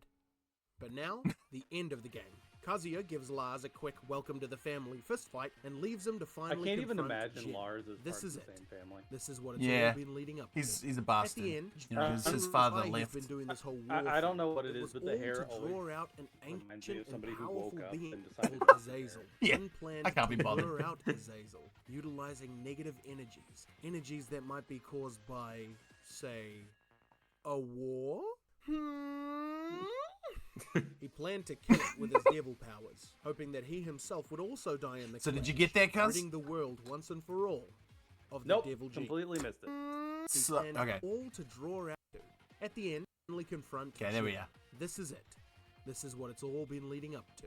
At the end, Jin reveals why he's been doing this whole war thing. It was all to draw out an ancient and powerful being called Azazel. Jin planned to lure out Azazel, utilizing negative energies. Energies that might be caused by, say, a war? He planned to kill it with his devil powers, hoping that he himself would also die in the clash, ridding the world once and for all of the... He created a war to create negative energy to draw out a god. Yes, so he could kill it and destroy the devil gene. Right. What makes negative energy bring out a god? That's, I don't know, ancient Egyptian mythology. Okay. Ah, yes. devil gene. Dagnabbit. Ignoring him. So when Aw. Azazel finally arrives... He didn't. Oh, need a this god. is Azazel, by the way. Why is Gonzo the Great in my Tekken game? Jin takes him on, tackling him down a pit and battling until they're both buried by sand Everyone and takes him rubble. on. And with that, the world was rid of the two greatest evils it had ever begotten. Jin Kazama is dead. But he lived! Somehow. Jin Kazama. You said the two greatest evils. Is Heihachi and Kazuya dead at this point? I'm Well, getting lost. Kazuya and Heihachi were terrible, but they didn't start World War III, you know? Like, they weren't dictators that took over that tried to take over the world with a war. Even if it was a reason like this, you know, to kill this guy. He still did a terrible, awful, evil thing on par with That's dictators of the world. fair. Y'all need some June in your life. It's If you true. somehow haven't realized it by now, deaths in the Tekken franchise are entirely fatuous. At least when it comes to the Mishima family, that is. But I'm happy to say that they did turn me around on the story here. At first, I found it wholly unbelievable that Jin, of all people, someone whose morality is so ingrained into his character, someone whose entire story arc revolves around justice, could be capable of this kind of atrocity. But when I learned why, I felt it was an extreme, but one that I can believe Jin's striving for. He's a self-sacrificial man. He proves that at the end of the campaign, and him sacrificing so many people in this war was almost understandable. He's not asking anything from anyone that he wouldn't willingly give up himself. I can understand why he did it, and I can accept that it's something that he would do. That being said, it's still very easy. So wait, sorry. Your logic was he started World War. That's why he's the worst one. That's why he needs to die. That's his logic is his whole thing is he doesn't want to be a devil, right? He doesn't want to have that in him. Right. He doesn't want that to exist. Right. So he starts the world Right. war to draw out the devil god, wants to kill him Mhm. so as that he can destroy the devil gene and hopefully Mhm. himself along with it, because he also Right. thinks, you know, and yeah, I mean, it's not said specifically, but the fact that he started the world war makes me think, oh, that's why he wants to die, you know, because that was a terrible, awful, evil thing.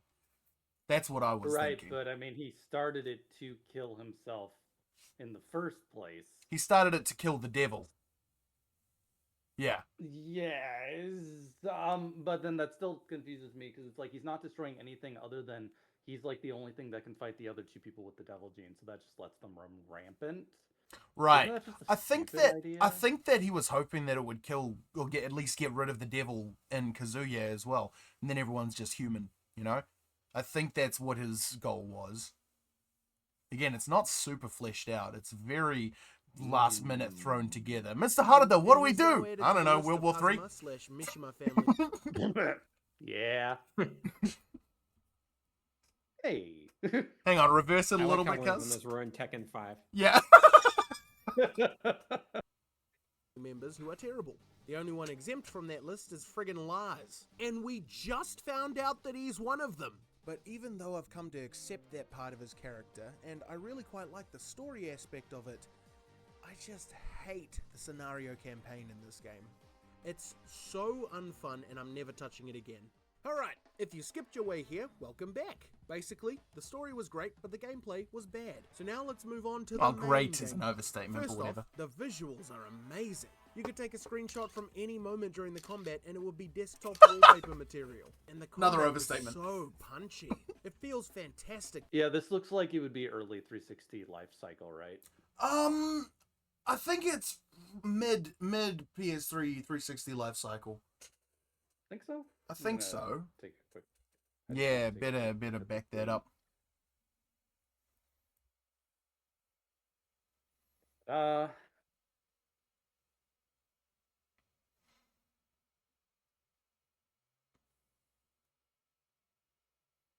all right, we're looking at.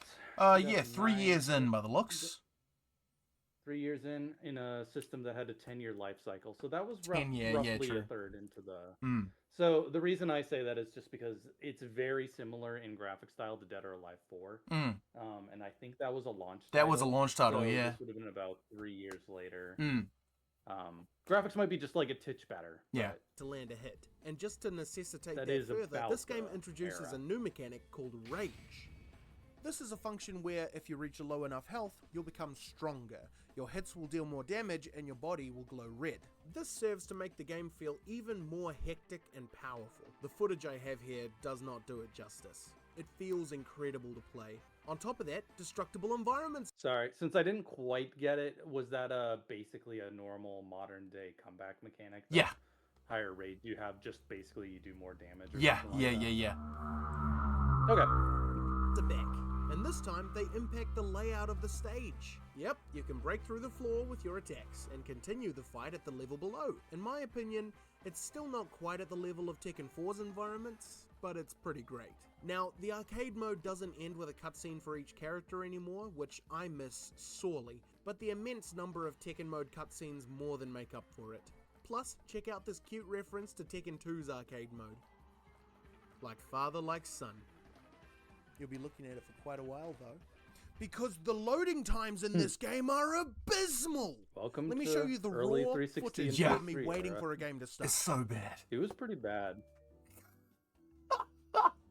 Sonic 06 was something else, man. Yeah? Yep.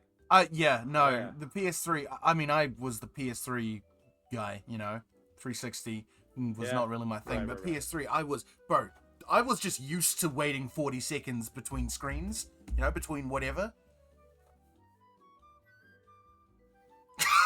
I forgot I put that in the subtitles.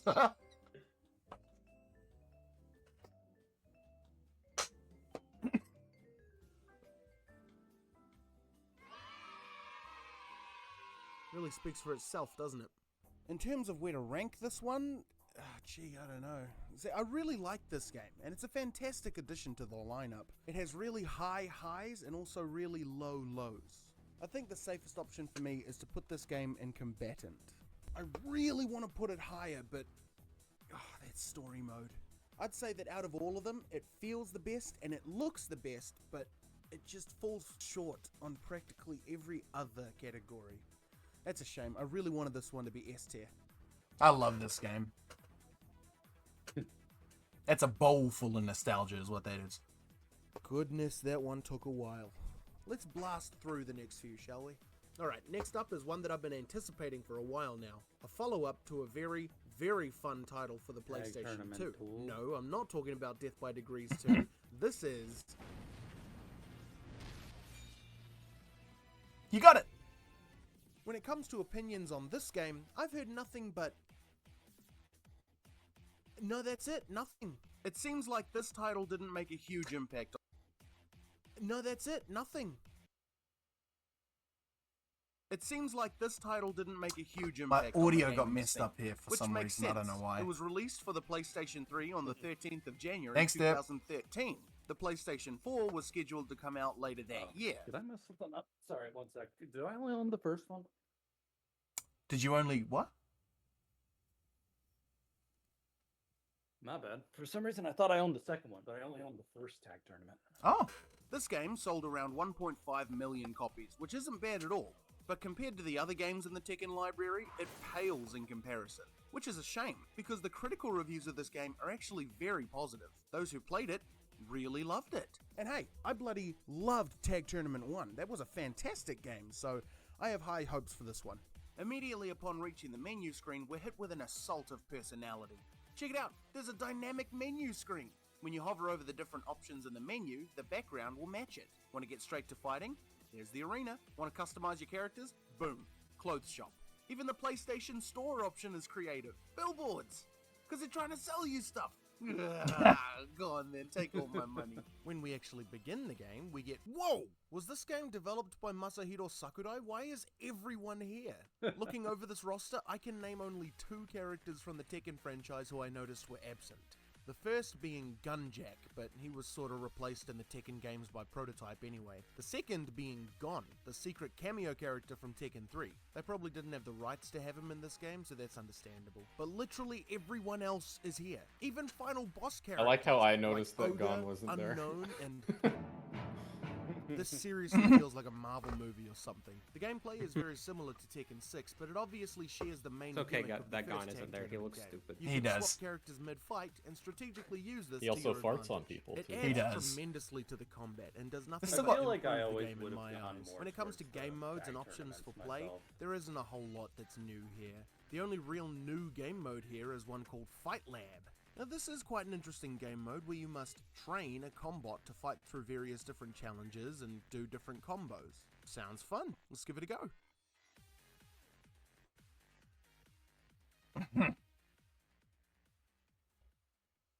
Yeah, the game decided I can't play this game mode actually. So I guess I'll try online play. I actually have an online code for this game, so I'll see what's up. Right. Okay, whatever then. I guess I'll just unlock Tekken Bowling and play that at the very least. Oh, come on! Okay, this was incredibly good. It improves on the prior tag game exponentially, and since it has the tag mechanic, it improves on Tekken 6's gameplay as well. But when it comes to innovation, this game is quite lackluster. I've been told that the Fight Lab is a pseudo story mode, so I'm sad that I couldn't include that in my analysis. But other than that, there really wasn't much new to this title. It was just Tekken 6's gameplay with the tag mechanic and every Tekken fighter under the sun. It's a brilliant title, honestly it really is. It just doesn't do enough to differentiate itself from the first tag tournament game. The only real thing that I identify with this game is the fact that it had a Wii U release. So I think it's going to go with its predecessor in Tekken Emperor. Even though it improved a lot on the past releases, it didn't do enough to put it over the top of its predecessor for me. It didn't even have Tekken Bowling. I'm genuinely cut up about that. I didn't get to play it again. Speaking of the Wii U, our next title is an oft-forgotten one because of the console it's on. But hopefully, regardless of what it was released on, this game will be just as good. So without further ado, let's jump into one of the most interesting Tekken releases out there. Once again, I did not have the means to record my gameplay footage, so thank you Project Longplay, go sub! Anyway, on the 14th of February 2012, Namco released this game for the Nintendo 3DS. Honestly, I feel it's a little strange that Namco didn't put more of its games on Nintendo hardware. It seems to me like they have a good working relationship, but as far as I can tell, this game was something of a I forgot about that. desperate ploy. Tekken Tag Tournament 2 underperformed in terms of sales, so Namco really had to start collecting a bit more revenue to fund their next big title, which resulted in this little gem. And while it may not have started off this way, you can definitely feel some of the influence of their financial situation in this title.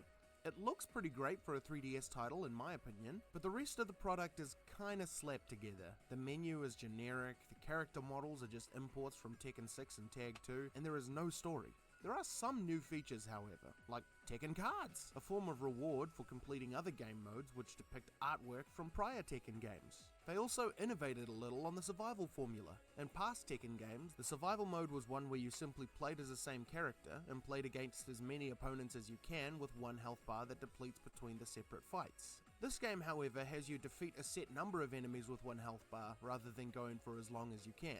That number grows, and each new goal wins you more and more Tekken cards. It's honestly a great system that I feel makes survival a lot more interesting and worth playing. However, nothing is worth playing if the gameplay and controls suck. So, let's give it a go. Oh no. So, I don't want to say that the buttons are too small or that the console is uncomfortable to hold. We've all heard that 1,000 times. My hands aren't even that big. I think it's just designed for smaller people. So that does hurt the gameplay a wee bit, but it still works. So, yeah. Everyone complained Yeah. about the 3DS. Yeah. That's why I I didn't Was want to talk about it too much. Yeah, I was way more fine with it than most people because of my tiny hands. Hmm. Don't get me wrong, beating Metroid Prime Hunters gave me the worst hand problems. Really? Because that, well, it was the DS Lite, which was even smaller than the 3DS, if I recall correctly. Also, the DS Lite, the L and R buttons always broke within a very timely manner. It was terrible. But yeah, no, I loved Kid Icarus Uprising's control scheme, and most people hated it. So I don't know. Everyone was very vocal about how much they hated the 3DS size. Yeah, that's We why I had an didn't want to XL talk too. about it too much. Yeah, we had an XL, so I don't know if that really made any difference. But it might have. It feels exactly how you'd expect a XL Tekken is game so to feel much like, which is more great. To me, nice it to feels hold. even better to play than the PSP just 'cause it's game. bigger, Maybe eh? that's an improvement in the game's programming, or perhaps the 3DS itself is a higher quality, I couldn't say. But regardless of the reason, it's a fine Tekken experience See, itself. any fighter, if you look at that background, that uses that parallax motion, It's a I higher quality, can't I couldn't say. stand it. Because Yeah? it's not actually a natural parallax. Right. It's moving at a different perspective shift That's than an real improvement life in the game's does. programming, Right. or perhaps I can never stand those levels in any game. Soul Calibur 5 randomly implemented a couple stages that did that, and it threw my brain so bad. Right. perhaps the 3DS itself is a higher quality, I couldn't say. But regardless of the reason, it's a fine Tekken experience for all you Nintendo users out there. There's not a whole lot more to say about this game, honestly. It made some good decisions, some bad ones. The system it's on gives it some identity, but without that, it's not too unique at all. However, there is one massive feature that I haven't even brought up yet. Half the sale value of this game is a fully fledged movie that's baked onto the cartridge itself. Huh. The fact that they included an entire feature-length film in with this game boosts its retail value to me. Also, this game, and in turn this movie, mark the very first film to ever be released on the 3DS. Bit of a random claim to fame that the Tekken franchise of all things holds. Now, this is a video about the Tekken games, so I'm not going to talk about the movie at all, but you should know I did watch it on my 3DS. My eyes have never been more strained and my neck never more sore, especially since I watched it with the 3D effect active.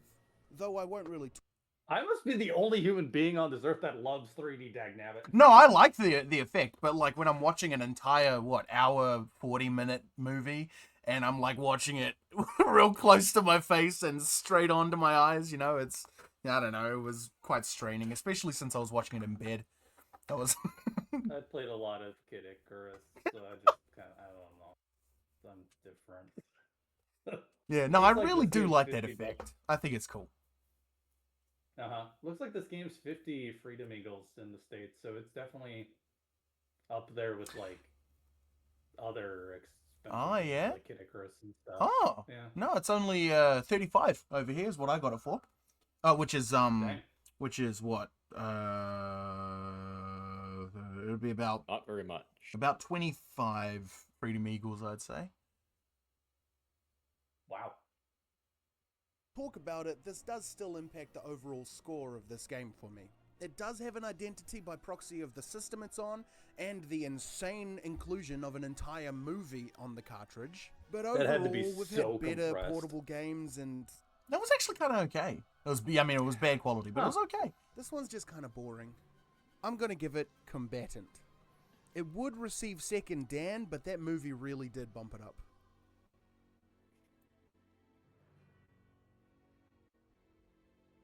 Well, that was weird. Hopefully the next title is a more conventional Tekken game. We may even be able So to get early ourselves in the another... 3DS life cycle, that was interesting. I don't know when that game came out specifically.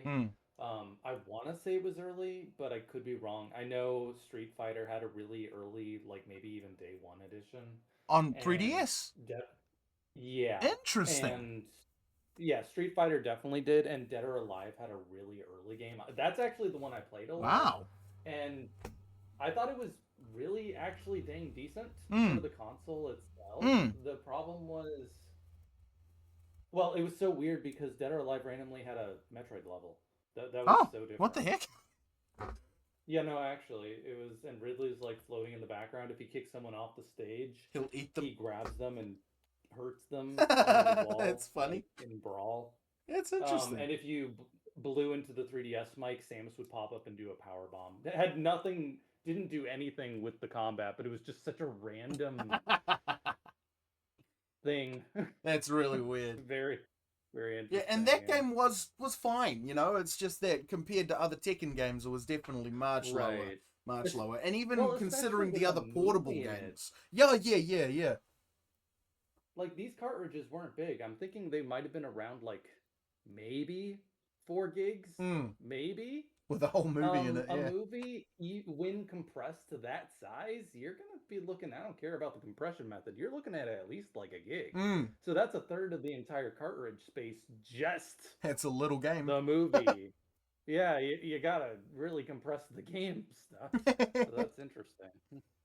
Lord of Destruction up there. So, let's move swiftly ahead to... I'm not saying all that. PlayStation All-Stars Battle Royale. I'm not playing this.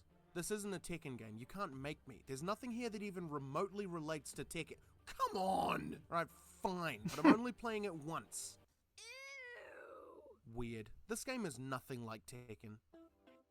Its control scheme and gameplay is reminiscent of Super Smash Bros., though it has many crucial differences. The main similarity between the two is the platform fighting mechanic which Smash Bros. Began. The other thing that really reminds me of Smash is the crossover element. This game, released on the 20th of November 2012, was created as a celebration of the PlayStation brand, and since Tekken was always a large part of that brand, they naturally had to represent Tekken within it too.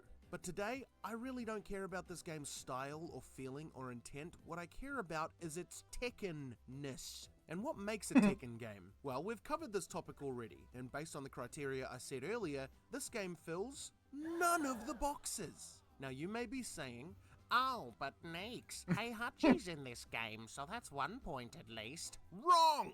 Heihachi game, yes, but this field specifically requires some of the iconic Tekken characters, not just one. And unless you count these profile picture customization options, then the only Tekken character here is Heihachi. What options are there for Tekken profile pictures anyway?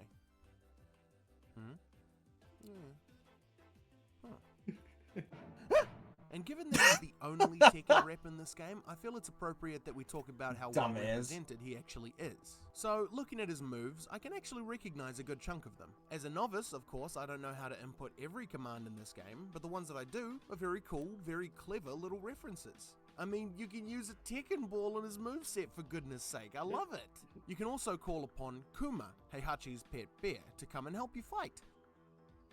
Wait, so there are multiple Tekken characters! That's a point in its favor! Overall, his moveset and characterization... You just said pet bear. He's not actually his pet bear, right? Yeah, he's his pet bear.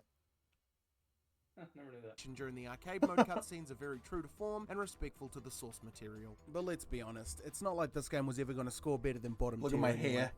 It's almost as bad as Death by Degrees when it comes to Tekken-ness. It's getting But at worse. least it's actually a fighting game. Degrees couldn't even say that. But once again, I will say, I do enjoy this game on its own. It's just that as a Tekken game, it's awful.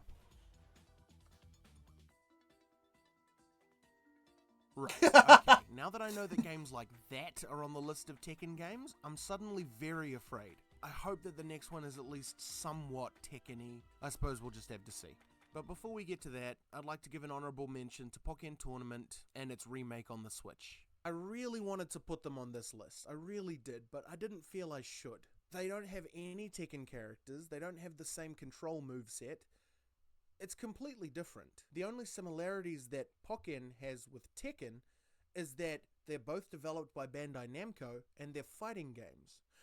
But if I was to put them up by that logic, then I'd have to put up every Soul Calibur game as well, and yeah, I can't do that. For now, they'll stay as an honorable mention, and they'll go up in our honorable halls of honorable honor. And speaking of honorable mentions, I have a terrible confession to make. I wrote this after already getting well into the editing process. So there I was, laying in bed looking for something to watch, when this video pops up. Kony had stolen my idea several months before I released it. Bloody plagiarizer. So anyway, I begin watching with the unfortunate knowledge that what I make could never compare, when suddenly, this graphic appears, showing all the games he's gonna play. I initially scoffed, knowing that I had considered more titles like Tekken Advance and Tekken 3D, when I suddenly realized Street Fighter X Tekken. How did I miss that?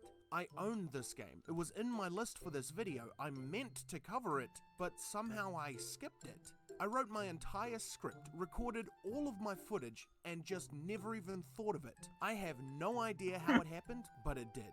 So let me at least rectify that by playing the game now and giving my thoughts. I hope you'll accept my sincere-ish apology as I check out.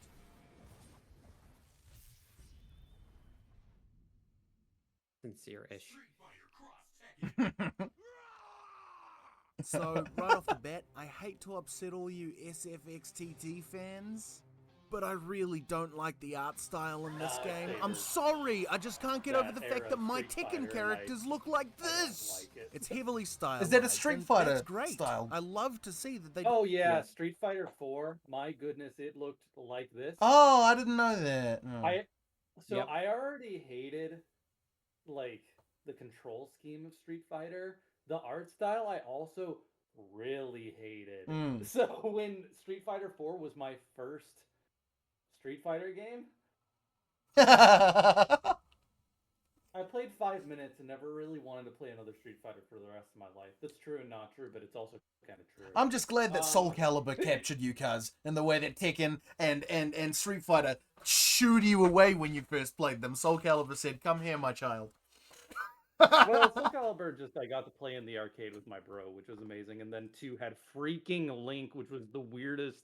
Like, not only did it have Link, it was like I went from an arcade cabinet of something that was on the Dreamcast. Yeah.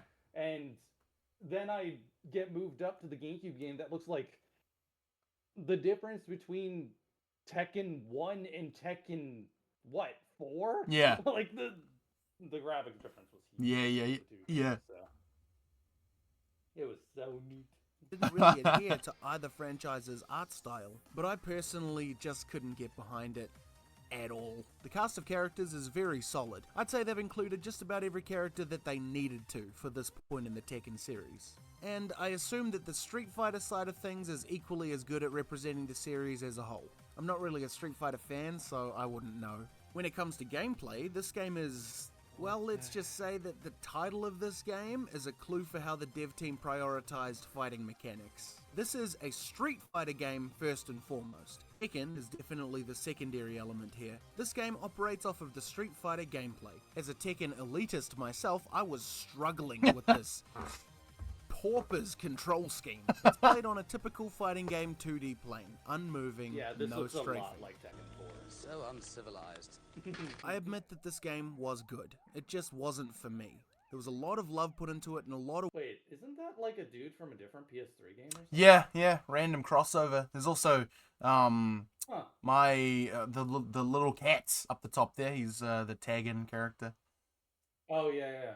work, and I appreciate That's right, I guess they also had that. Pac-Man. But it felt nothing like a Tekken game. It was literally just a This was Street the Fighter game with I was Tekken characters. watching that you had like I don't know, you were on like a hovercraft. Yeah, running from a giant elephant. Yeah. Yeah, I remember thinking that was actually kind of cool. Nothing wrong with it.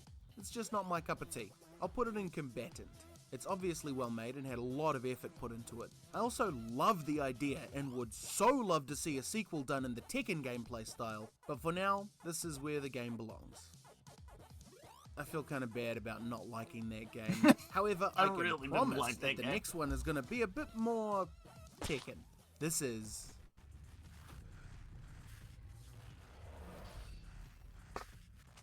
Alright. Now, this is a game I've been looking forward to for quite some time. Released on the 18th of March 2015 for arcades around the world, Tekken 7 had a very strange build-up. Not in the sense that a new Tekken game wasn't expected or anything like that, but more behind-the-scenes issues. Due to Tag 2's failure, as discussed earlier, Namco blessed the dev team with a much lower budget than they're used to. But I'm confident that this team can pull off a few miracles yet.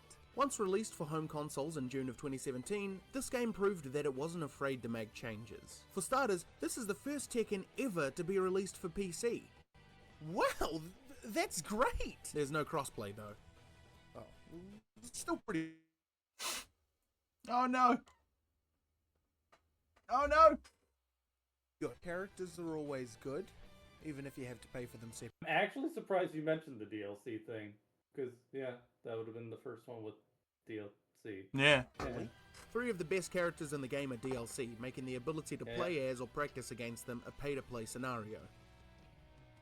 Yep. Damn it, Namco, not you too! Yep. Yeah, that one's kinda stink. No one likes when a DLC character becomes one of the strongest ones. As an avid Smash Bros player, I know the feeling well. However, this game's DLC does bring back a lot of legacy characters who we otherwise wouldn't have gotten. And when we take into account how well this game sold despite its lower budget, I think it's earned a bit of DLC. The style of this game has been beautifully done. The characters look incredible and the stages have never been more interesting, at least visually. To add to its style, this game slows down time to enunciate just how close the fight is. When a KO hit is about to make contact on either character, you get this beautiful effect to let you really soak in the action. But when you're that close to death, you'll probably be dealing the final blow with your Rage Art. Rage Art is a brand new feature where, when you enter your Rage mode, you may input a specific command to execute a finishing move. This will remove your Rage state, but will also be devastating to your opponent. A great addition for casuals, which, if you haven't noticed, I am. I wonder if there's anything else here that will appeal to the casual within me. Oh, finally! Finally! I get to bowl in Tekken! Ever since I was denied the opportunity in Tekken Tag, I've been dreaming of this! Oh, this is the best day of my life!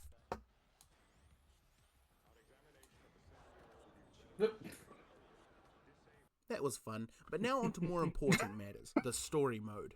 There is once again a dedicated story mode in this game, which focuses heavily on the character relationships. Okay, cuz I talk and about their the story in backgrounds. this game a lot, Specifically, so if you're not interested, you might, want to skip ahead a bit. Like, most of this game's discussion is about the story mode. Whoa. Did you really like the story mode? I really love the story mode in 7 and 8. It's the same with 8. Characters of the Mishima family, of course. And honestly, despite this game's apparent lower budget, you really can't feel that during the story mode cutscenes. They are absolutely gorgeous in a way that no other Tekken game has been. It's cinematic. Everything is upgraded. The pre-rendered graphics, the character designs, and most importantly, the storytelling. This story finally gives us a bit of insight into Heihachi Mishima himself. The reason Kazuya hates him, the reason he aims to kill his son and grandson, and the reason his wife is not around. As it turns out, Heihachi was deeply in love with his wife, and before this whole franchise began, he was seemingly a good man. But Kazumi, Heihachi's wife, was only ever with him so she could kill him before he became corrupted and rose to power. She was ordered to do so by her clan and would not rest until it was done. But she never intended to fall in love with him too. Over the years, they lived and loved life to its fullest. They began a family and raised their boy with love and care, until eventually, he usurped the throne of the Mishima Zaibatsu by defeating his own father, and instantly became one of the world's most powerful men. But along with that prestige came a great tragedy. Kazumi had seen what he'd done, what the future held for him, and she remembered the reason she came here in the first place. It was now or never. So she took action.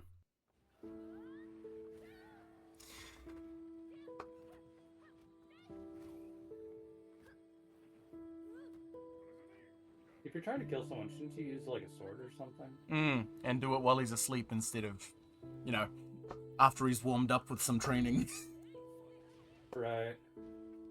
Wait, does she have the devil gene now too? She Or is is the... she getting later? Yeah, her clan holds the devil gene. Oh, hey, I clearly don't understand how the devil gene works. They're like descendants of that devil guy that Jin tried to kill in Tekken 6.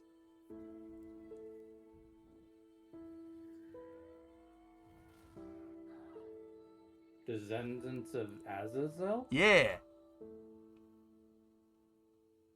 Okay. They lost the Gonzo nose. Yeah. They all became pretty waifus. Yeah, pretty much.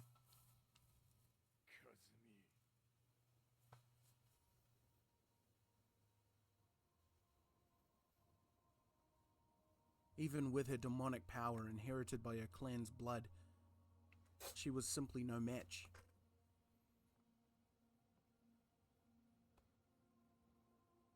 Destiny would not be stopped.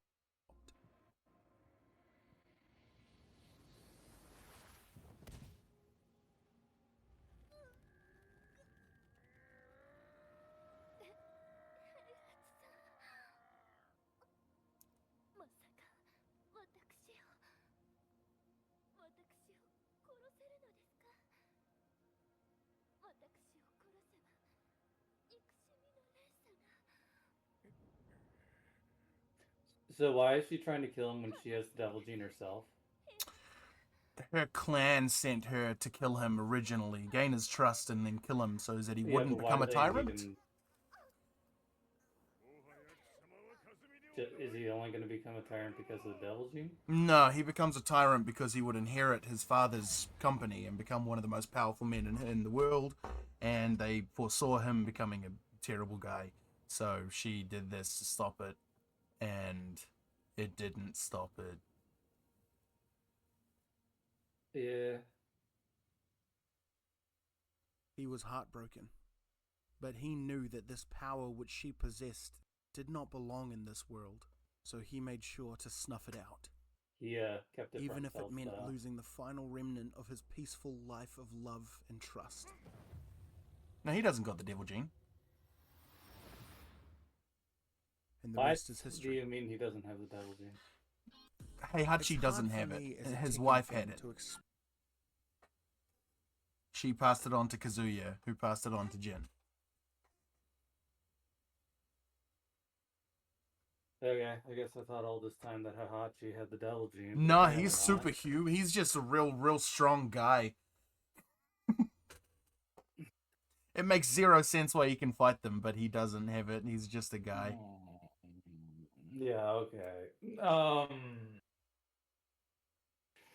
Alright, so the devil person Yeah. is trying to stop random normal dude from becoming powerful, but dagnabbit, their devil gene is just not enough to handle normal dude. Yeah. Also, Devil Dude at this Why? point Devil- is all locked away, right? It's just his descendants who's trying to stop him. So the descendants are all part of this big No, clan. Just like they make a big deal about devil gene in this series being very powerful. Yeah, I know. This is little. express It's how stupid. much this story means to me. I absolutely love the absurdity of this world these characters live in, the goofy character interactions, the entirely unrealistic world that they inhabit. But what I love most is that they treat their characters with respect and consistency. They never once do anything where I think to myself, this character would not do that. And the fact that we see the humanity behind the almost invincible, indomitable Heihachi is very touching. A bunch of other stuff happens in the story. Other characters are fleshed out. We find out that Lars was born to prove that Heihachi didn't carry the devil gene. Elisa is fixed back up. Jin is in a coma after the events of 6. Akuma shows up to get revenge. Wait, Akuma?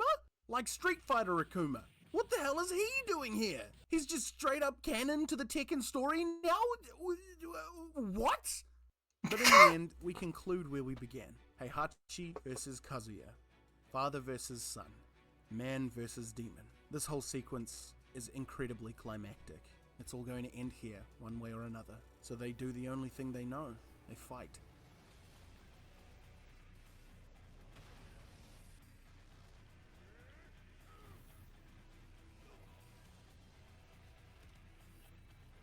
Kazuya gives himself over to his devil form, and Heihachi stands against that impurity. Neither will back down.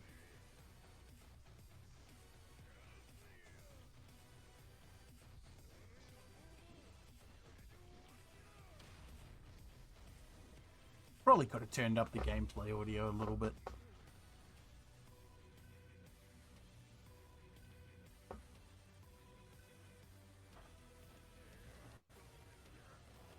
You know, it's like 70 at this point. They tire one another out, and result to blow-for-blow exchanges until eventually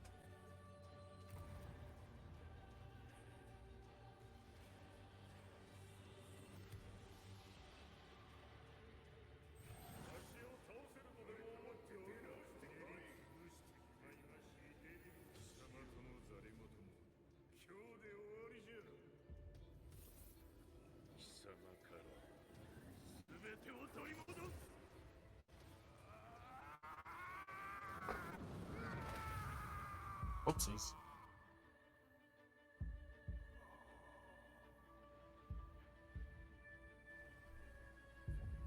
after everything. He got killed by a punch. Yeah. Was it a special punch? It was a I'm 70 years old and fighting a demon punch. Where was that punch? Ever? All of the injustice, Well, he wasn't all of 70 the before. unfairness, all of the evil that stems from this This family's minute? hatred for one another. All of Yeah, it. it's his birthday.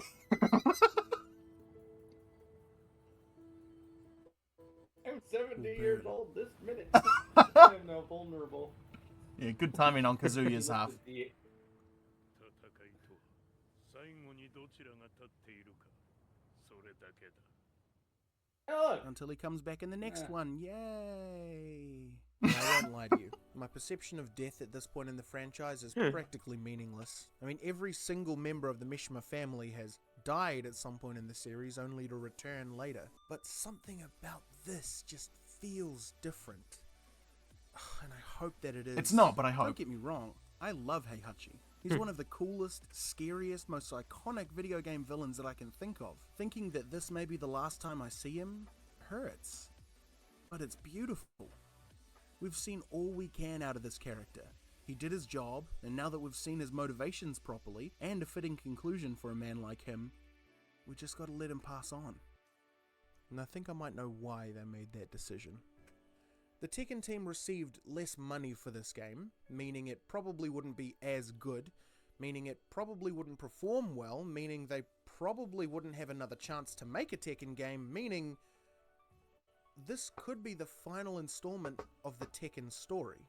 So they made sure to put all of their passion and love into this one's story, and let the Tekken franchise go out with a bang.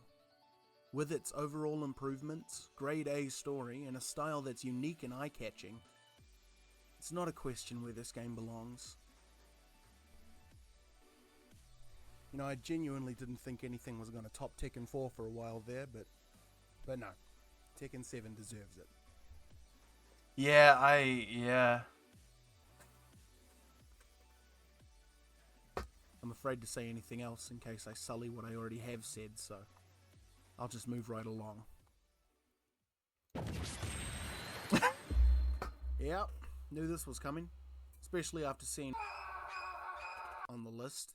Okay, this is not a Tekken game. I refuse to play it. Damn it, fine. He's pretty well represented. Very recognizable moves which are cleverly implemented. He's got way more inputs than any other character in the game, which is a great testament to the combo-heavy nature of the Tekken games. His stage is great, being Heihachi's dojo from Tekken 7. Heihachi appears in the background of said stage, filling a criteria. And technically this game is just as bad at being a Tekken game as PlayStation whatever. And again, it does fill more criteria than degrees, but come on, I'm not putting this on my tier list. It's not even on a PlayStation console. And the only Tekken representation in the game is the DLC pack. I'm not putting it on here. Putting a Smash Brothers game on my Tekken tier list just doesn't sit right with me. Besides, the Smash Brothers series is one of my favorite of all time. It deserves its own video, so for now, I'll leave it off the list. Now let's move on to the final game of the list, and technically the first game that I brought up in the video. You ready? Let's finish strongly. Let's finish strongly. Uh-huh.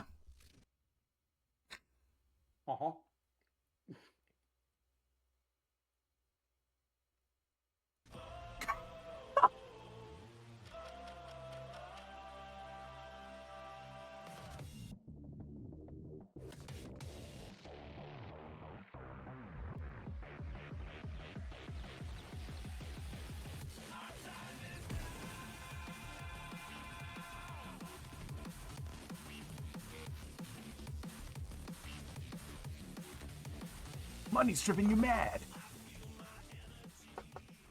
The entire reason I decided to even make this video was in honor of this game's presence in my life. It's been out for quite a while, even as I'm writing this script, but it's recent enough that it's still receiving updates and new characters. So, while this game is still rather young, let's get talking about it.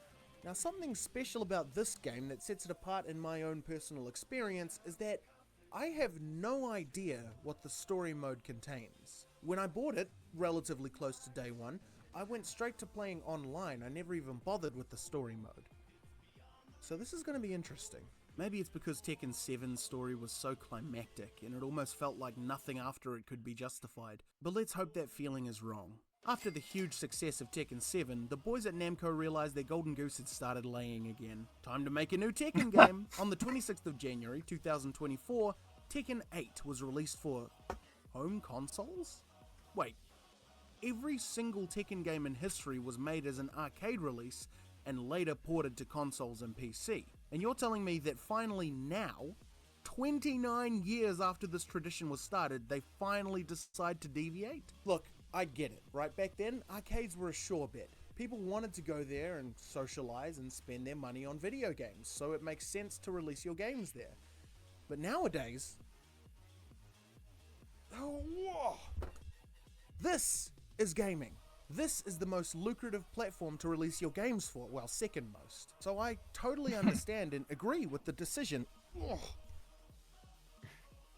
But there Old is man something noises. so small and very strange that I don't think anybody else except me cares about. If you'll notice, in almost all of the prior titles, there's this little notification somewhere on the screen at all times which says insert coin. And with Tekken 7 and 8, that little message is gone. I get that it means nothing to the console players and it's a totally superfluous detail to carry over from the arcade games, but I miss it. I don't know, it's weird. Anyway, this game makes history by being released to these first. I And the noticed fact when that they it's took that released out for of Soul home Calibur. consoles makes the Oh, visual yeah? quality stand out Funny, even me too. more. This is majestic. The opening cinematic, the theming, the blatant brandishing of the characters' models and how good they look. It's absolute flamboyance and I'm here for it. And the gameplay has received some upgrades as well. This is the smoothest Tekken game yet, without a doubt. Its heavier emphasis on combos and chaining together attacks makes even a relative amateur like myself feel very good about how I'm doing. Namco have also added to the rage system introduced in the last game by giving us a power move called Heat.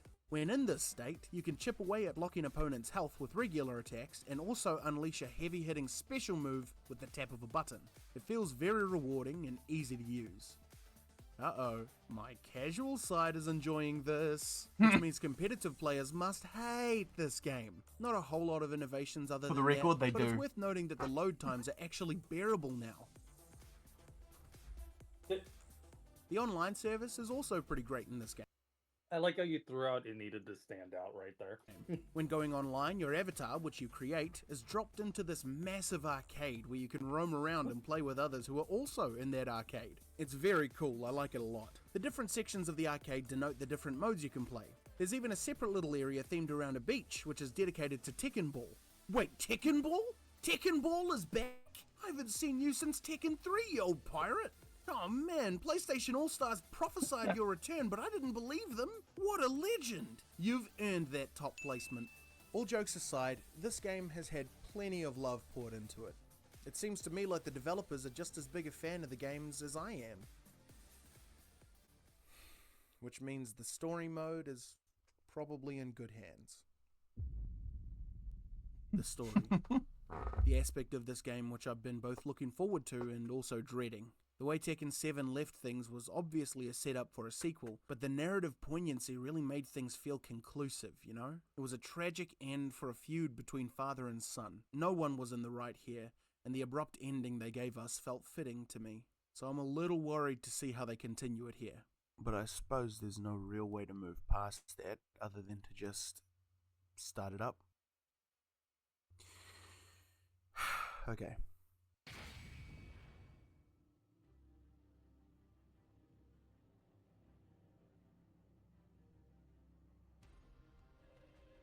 I can't believe that I didn't even consider that Namco might do this. The entire epic stemmed from a single issue, the Devil Gene. It's what made Heihachi kill his own family. It's what allowed Kazuya to take control of the world. It's what drives Jin to stay alive and keep on fighting. The last loose end to tie is the devil which resides in the final members of the Mishima clan. And we've seen what Jin will do to rid the world of it. And now that Heihachi's gone, what else is left but to do just that? This story picks up 6 months after Tekken 7's. With Heihachi out of the way, Kazuya now runs the world, and he begins the 8th King of Iron Fist tournament as a way to decide which countries are spared and which are sacked. Jin, wanting to stop him, decides that the best way to get near him is by joining. He does so and manages to eventually see his father again after meeting some eccentric characters along the way. Keep an eye on this one, I got a feeling should be important later. As Jin takes his chance to finish things, he sees what Kazuya was planning all along. He divided the world and began a new conflict to achieve the same thing that his son sought during the events of Tekken 6, but not for the same reason. Kazuya summons Azazel specifically to siphon its power and become fully devil himself. There is no longer a man here. This thing is what remains of Kazuya. After a tactical retreat, 2 noble sacrifices, and a regrouping of forces, our heroes once again go on the offensive. Jin is drawn to his place of upbringing where his mother's spirit resides. Here, he confronts the devil that opposes him within his own mind and finally comes to terms with his past. The atrocities he'd committed for what turned out to be nothing, the hatred he bore for his father's transgressions, the evil presence which remained within his being. After years of internal torment and self-loathing, he's finally okay. He accepts that this awful power is within him, and that it's not the power itself which defines him, but what he does with it that matters.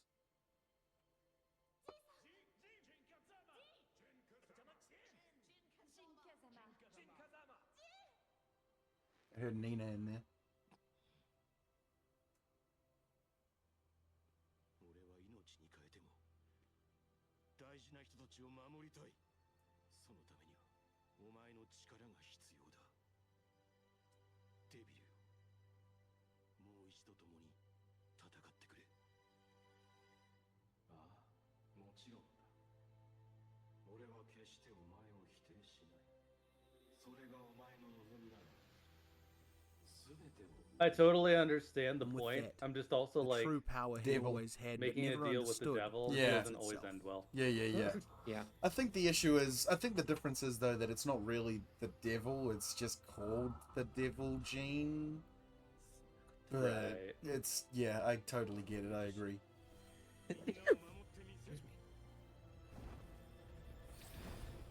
He saves his precious friends from his father in an all-or-nothing bout, a clash of spirit and intent, love and envy, selflessness and selfishness. They're both sure in their intentions, but Kazuya is still too much. In his final moments before his father's strongest attack destroys him, Jin is confronted once again. Ooh.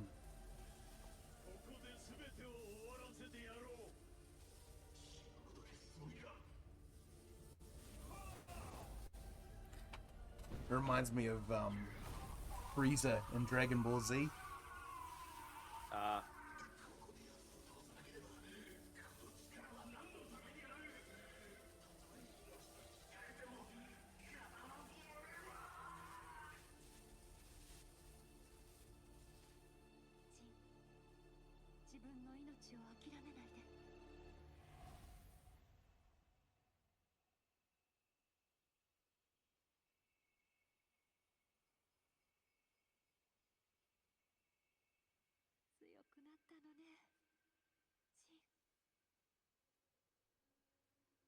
No.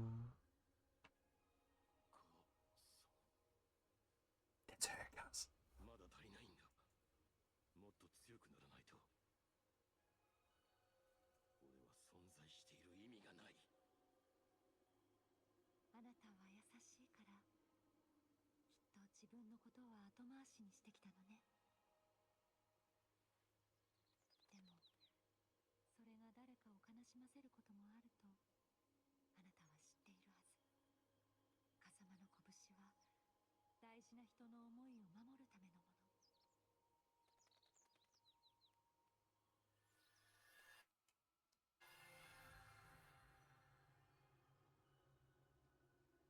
自分自身も守るべき大事な命だって忘れないで。母さん、俺は生きたいと思っていいのか。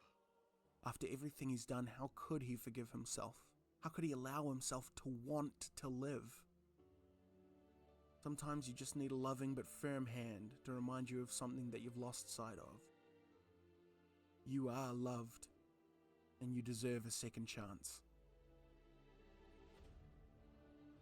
Whoa. Whoa, Power Rangers. With this merging of the devil gene and the Kazuma bloodline, Jin's final form is achieved. One made up of the same power that makes up his father, but enhanced with the holy and cleansing power of the Kazuma lineage. And finally, Jin's ultimate goal since he'd found out I'm about so his devil confused. power comes to fruition. You want me to explain some stuff? So now Kazumas have a different Yes, so... god form or something? Well, no, they never had a god form. Their whole thing, as you know, is about purifying evil, right?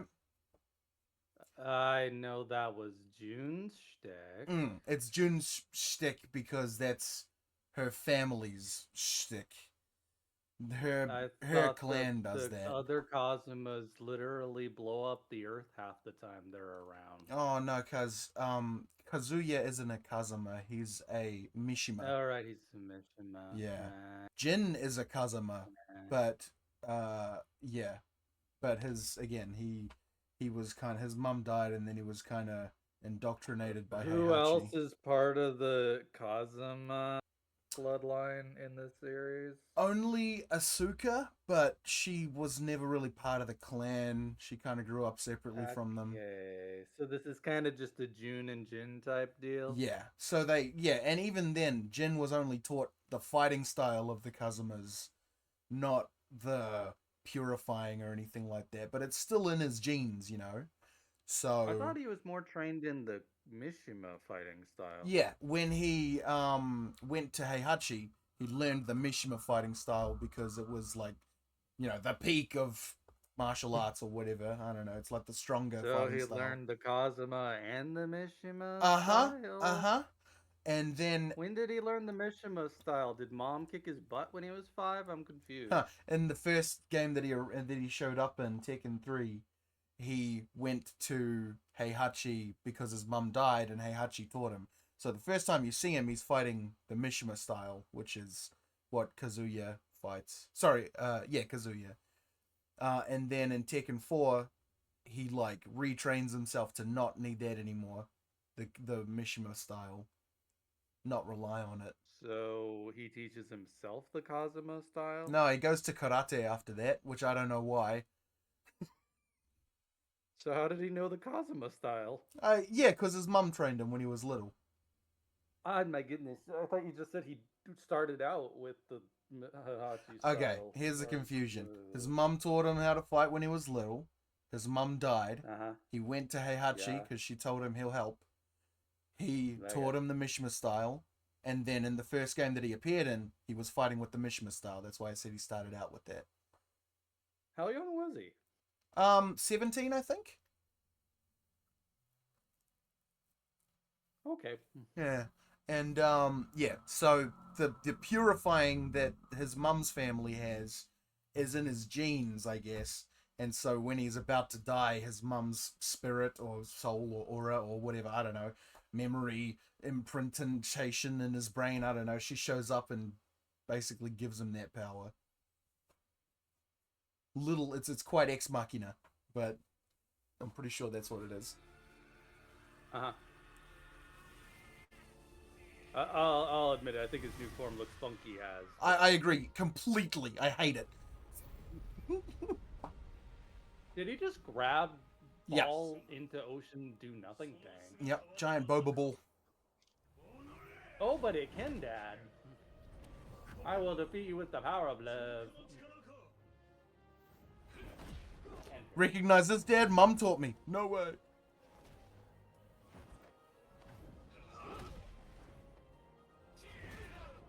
That was a Kazuma kick. But actually, what changed to make him this form? It was Never put out this form. Yeah, it was just like a mixing of the devil gene, you know, from the Kazuma, well, from the Mishima bloodline, not the Mishima, whatever, his dad's blood, and his mum's purifying genes, I guess, awakening, and they created this. Okay. So, wouldn't the purification cancel out the devil gene, or is that just not how it works? The devil gene isn't inherently evil, but it's used for evil in Kazuya, right? So, Yeah. they instead of erasing the devil gene, it just kind of mixed with it.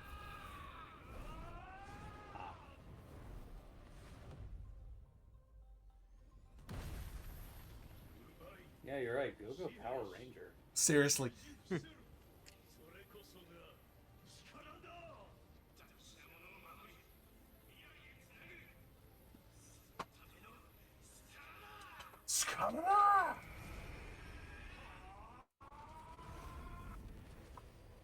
Uh-oh.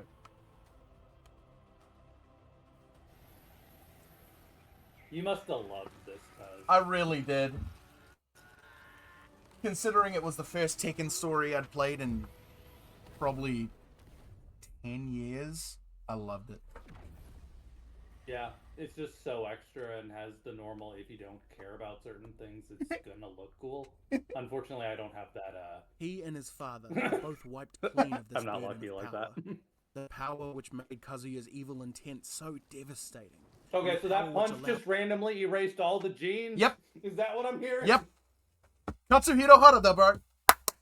He's a master of storytelling. It doesn't make sense. I agree. Continue. What just happened?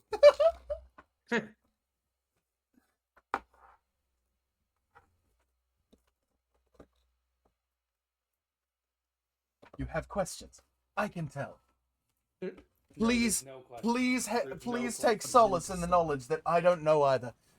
He's now passed away. And there's only one Hey, by the way, final where the heck thread is to cut Hachi? before the He entire died! story is resolved. What do you mean he died? I thought you said he came back. He did, but it's in the DLC, so. Oh, no, now I'm really... Oh, you know what? I don't care. Yay, we're just humans now. I can play both of you now. Well, on Tekken 9, you should be able to. Yeah.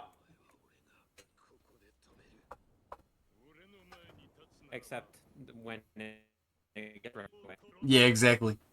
Somehow the Devil Gene returned. By the way, that stage is actually really cool. It's very I good. forgot how much I love Jin because of how much I love Heihachi. Doesn't make sense. It's not that I ever stopped Honestly, loving take away Jin, Zelda but and more I that it would was totally like overshadowed. Mm. You know? He was always. And the now one that I I've was finished this closest story to mode, I playing, am Hmm. so grateful to the Tekken team for reminding me of this character's journey. This story began as a clash between father and son, and it has now ended with a clash between father and son. As much as it hurt to see Heihachi's story come to an end in the last game, I believe it was the right choice, because it meant that the hatred between Kazuya and Heihachi was finished, and the relationship between Kazuya and Jin could finally follow suit. Wait, no. Did he just die from a punch to the face? He's a normal human now, cuz.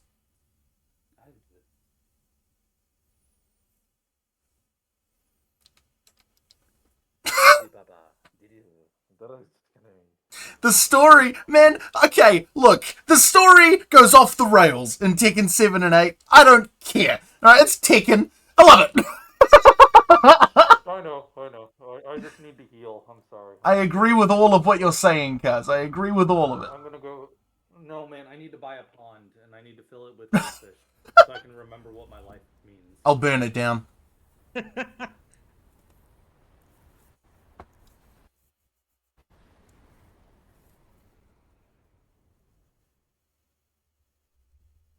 This franchise raised me. It's kind of scary to say. I think it's finished its job. This is the dumbest thing to say at this moment, but I like how you say this franchise raised you, and the only thing I could say similarly would be Smash, and I'm just looking at it like your raising was 1, 2, 3, 4, 5, 6. Yeah. 10, 11, 12, 13, 14, 15, 16 games. Mine was like 5. Yeah. Yours was a lot more concise and simple. Mine was very convoluted and ended with a father killing a son. Throughout this entire collection. Jin has taught me in this story to look at the past and know when it's time to move on. The story that I've followed, that I've known and loved from day one until now, it's over. You know what? I think I'm okay with that. It feels almost disingenuous to put this on a tier list now. It's up to you, cuz. As one of the only Tekken games you played, it's up to you.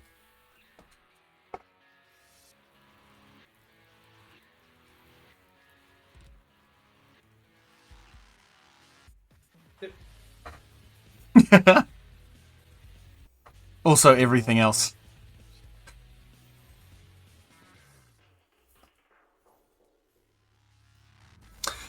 Yeah, I thought I was real artsy putting this last little ending sequence together.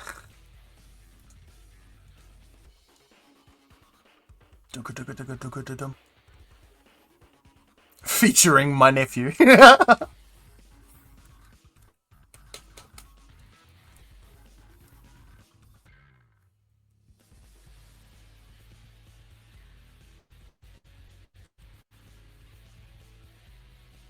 I was thinking of doing slow, sad music for this ending, but it didn't feel right for Tekken.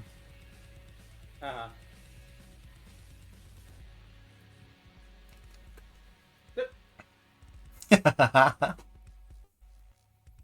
First Death by Degrees. No, that does not deserve to be in the Tekken lump.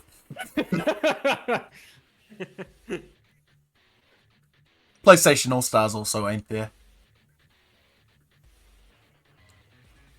Or Soul Calibur. Crazy. Smash isn't up there either. Wow. Yay! At this point, thank you so much. I hope you enjoyed this, because I certainly did. This entire video was basically one big excuse to play all of the Tekken games. I just hope the video quality is at an okay level. Thank you for watching. God bless you. Hopefully I get to see you again soon.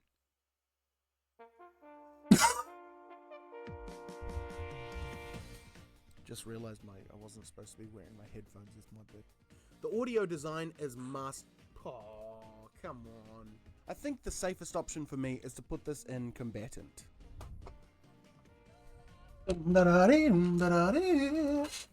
Now this is not a large device, which is both impressive and a hindrance. It's impressive because it's incredible that something like Tekken Dark Resurrection can run so well on this game, on this console. Now this is not a large device, which is both impressive and a hindrance.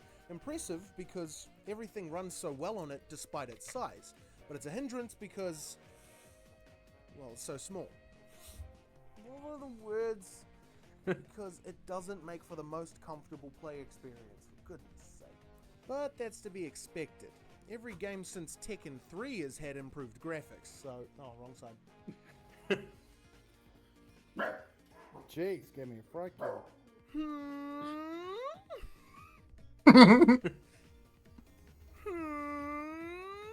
So dumb, bro. So dumb.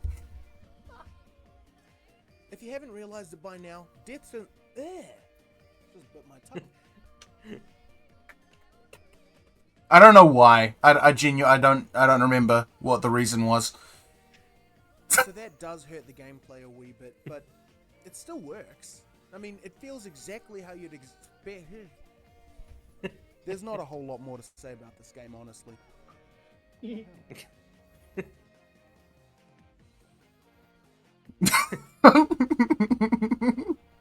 It's almost as bad as Death by Degrees when it comes to Tekken-ness.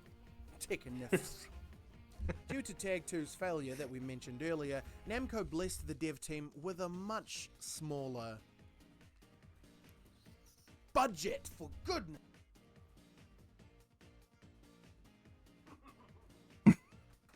Look, I get it, right? Arcades back then were a sure bet. People wanted to go there, socialize, and spend their money. But nowadays, this... Oh.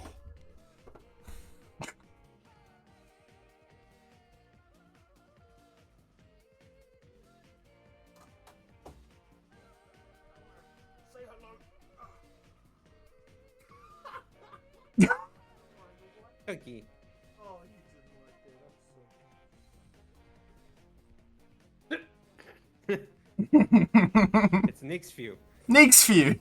That's second Nick's view. 8 freaking months! There you go, cuz. You watched it. I finally watched it, cuz. Yay! And that's it. I did. Yeah. It's still pretty cool to me that I got that done. Where did this go? Oh, hello. Oh, you want to do it again? Oh yes. Hey, we had to. It's only like 2.5 hours. Yeah. 45-minute video. That's not Yeah. bad, actually. Yeah. We did pause a couple times. It was all good. Yeah. Yeah, my poor internet is so struggling. Man, this whole stream has just been struggling. That is so sad. So was it just kind of freezing up a lot? Yeah, quite a few times. It was okay. It was coherent. There were a couple times where it kind of froze and it was like, the same kind of, Yeah. you know how it does that, like the same note for a couple seconds and then catches Yeah. up. Well, I mean, at least you knew what the video was, so that helps a little. That's true. That's true. Yeah, that's why I didn't mind it so much. Uh-huh. There you go, cuz. Insane quality video that makes me care 1% more about Tekken. I love it. Best comment. I didn't even have to check. You can count on me for my eloquence at all times. What's 702? What's he lolling about? Oh, it's probably Heihachi Mishima returned somehow.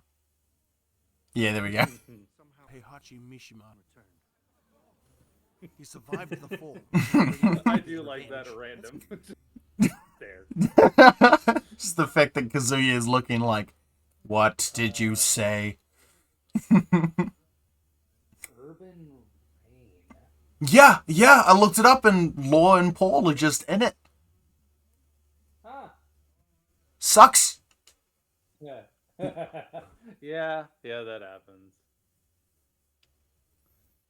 In second Dan, you know nothing. Very cool. There you go, Kaz. Immediate first reaction thoughts? Other than the story is terrible? Is it bad that the way my brain works is it's just like, aw, I'm so proud of you, you finished it. Like that. That's not bad. I mean, I'm happy. I'm happy to hear that. Thank you, cuz. Comment that. Say, oh, I'm so proud you finished it. I'm so glad you finished it. Sorry, bro. I still think Tekken's nuts. It's never gonna No, it be is. a favorite franchise of mine. Agreed. But I definitely appreciate the reasons, mostly that you like it. Mm-hmm. So that's cool. It is mostly nostalgia. Mostly. I could definitely see that. Like it's what I grew up with, so. For me, Soul Calibur's mainly nostalgia as well. I mean, technically speaking, there's a reason I stopped playing Soul Calibur. So it's kind of like, as much as I preferred it, I still had plenty of reasons I didn't like it. My biggest happiness with Tekken is for being a franchise that I never liked for all those years. I'm just happy for some reason the one game that came out with the new you had one character I could just love. feel just instant main. Yeah, this is me. First commercial. We good. Done. That's all. We don't need more. There was no question. Yeah. Just done. And that was one of my favorite aspects of 8 because I was actually able to go into it and enjoy it with you. Right. From what you're making it sound like, Tekken 8 is kind of like you might play if they make new ones, but it's kind of, that was your development story. Yeah, like for me, Tekken 8, when they make Tekken 9, I'll buy it, I'll play it, and Tekken 8 will be the end of the story for me. You know, like that's it. Right. It's done. But I'll still probably play the multiplayer and online mode of Tekken 9 when that comes out, you know. Or Tag 3. Right. And in a way that might be how it works with me for Smash. I'm not sure exactly. It's definitely had to be one of those things in my brain that I'm like, I don't know how much longer I can actually do Smash. Yeah, So I get it's you. kind of one of those things that, I was. It was nice to hear with you being kind of raised with Jin and going through that progression. For me, it was, even if it was so much more not official, my entire life story with basically the hero of time and Right. working with what was thrown at me, and then kind of having a big last hurrah where Smash 4 was like literally the worst time I had in Smash. Right. And then followed up by possibly the best, what was it, 7 years of Smash history I had in my life. If nothing else, it was a nice send off. That I got to be my kid. I got to basically play with my characters for the last long while. Right. No, that part hits me a little bit. So I can understand. And heck, if Jin doesn't have the Devil Gene in the next game, I would actually play him. Like, I mean, look, the Tekken developers notoriously undo things. Undo things, yeah. Like, you know. Yeah. I mean, the one thing that they stuck with was Kazuya is dead. He's dead. He's not coming back. And then in Tekken 4, guess what? He was gone for a whole one game. Yeah, so two things I was confused about. One, I thought you said Heihachi actually returned, not just as a DLC fighter. No, so Heihachi actually returned. He is, in fact, part of the canon story returned, but he hadn't returned by the time Tekken 8 first released, so the base story doesn't include him, you know? He was dead at that point. But then when the DLC had come out, then it was like, oh, but he's actually alive. He's just not part of the main story. Oh, so this does not include the DLC stories. Yeah. That would make sense. Yeah. Okay, so then at that point, though, you mentioned in the video that Reina you were like, stay tuned about her later. She never came back later. Right. Well, I was more meaning like for the franchise as a whole. When you're following the story, keep an eye on her. She's going to be important. And at the end of Tekken 8, it's like revealed, oh, she was the daughter of Heihachi actually secretly, and she's going to continue his legacy. But will she though? Because Heihachi's back. Haha, surprise. Okay. Well, positive note, that means it wasn't the Heihachi turns into her. That's good. Yeah, I know. So she wouldn't have the Devil Gene then. I always thought Heihachi did until... That's the thing, cuz. Heihachi does not have the Devil Gene. He is far away from the Devil Gene. He's had several children to try and prove that he doesn't have the Devil Gene, and yet Reina has the Devil Gene. I don't know why.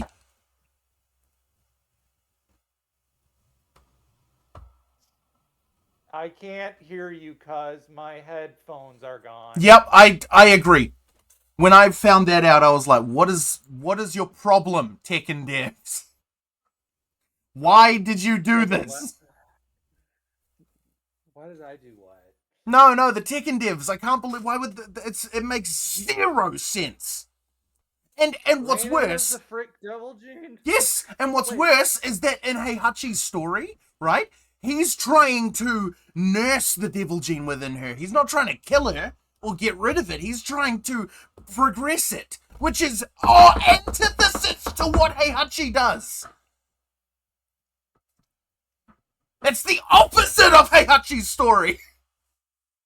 Well, I guess I'm glad I didn't play Reina, or I would have been annoyed. What about old man dude funny guy? Nah, he's all good. He's just secret agent Victor. Honestly, still based, I like him. Mm-hmm. He's still cool. What's great about him is that and he's French. Yeah, I don't think Raven's in Tekken 8. I don't remember, but throughout from Tekken 4 through to Tekken 7, Raven or Master Raven or one of the Ravens has been in it, right? Which is just basically like a secret organization of ninjas, right? And they're all the coolest people. They're always like the most, like when they show up, everyone's like, whoa, it's a Raven. And then Victor is like the boss of the Ravens. So he's like the top dog of the cool guys, yeah. Yeah, so he's a cool character. Okay, that's fair. Yeah, he's definitely at this time my number 2 person I would have picked up. Guys.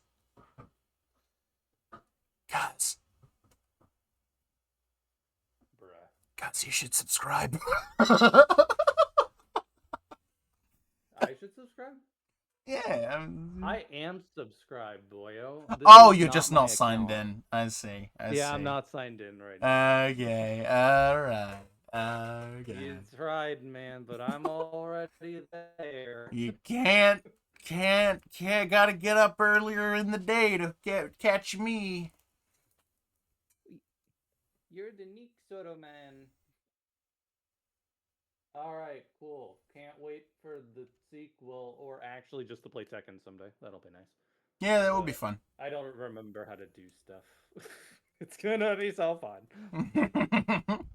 I think Wait, that's come my think of it, in this inherent whole advantage. video- I have super muscle memory with Tekken. In this whole video, you never even mentioned that Steve's your main. It wasn't even alluded to. No, I suppose, yeah, I could have mentioned it. I don't know, I suppose. I just never really guess brought it up. There wasn't a reason to, but in my brain, I'm like, holy cow, that's kind of actually weird.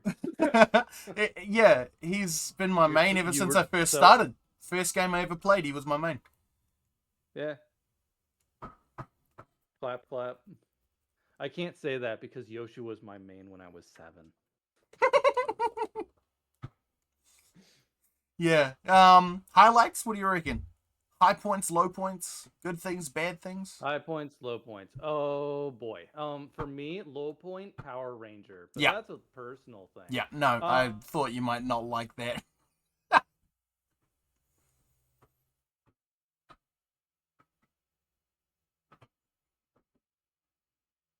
Uh-oh.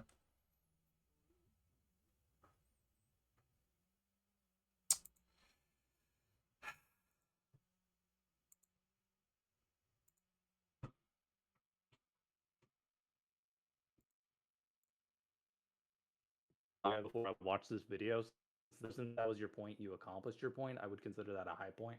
Sorry, guys. Once my internet gave out for a moment. Would you mind just repeating that, please? Low point, Power Rangers. Well, That's what I heard The last. whole thing? Oh, frick. Come on, man. Sorry. Make me do a compliment the second time. I'm sorry. I genuinely didn't hear it. Okay, high point.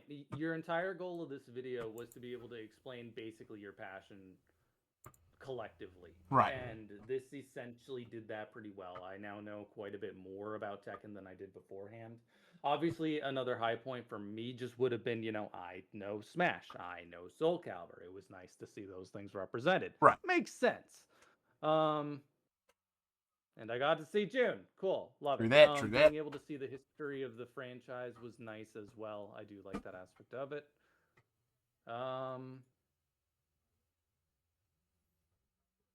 think it's funny. Some of the good. things. I actually like oh look, that face. Beautiful. I like making fun of you too. That's fun. You like making fun of me? I do. It's fun.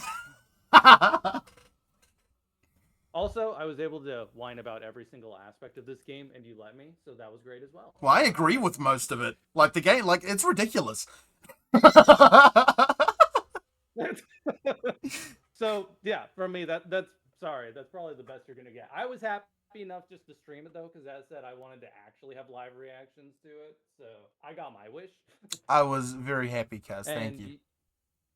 Yeah, and you actually got to see the live reaction of somebody watching it when you put 8 months into the frickin' project. So.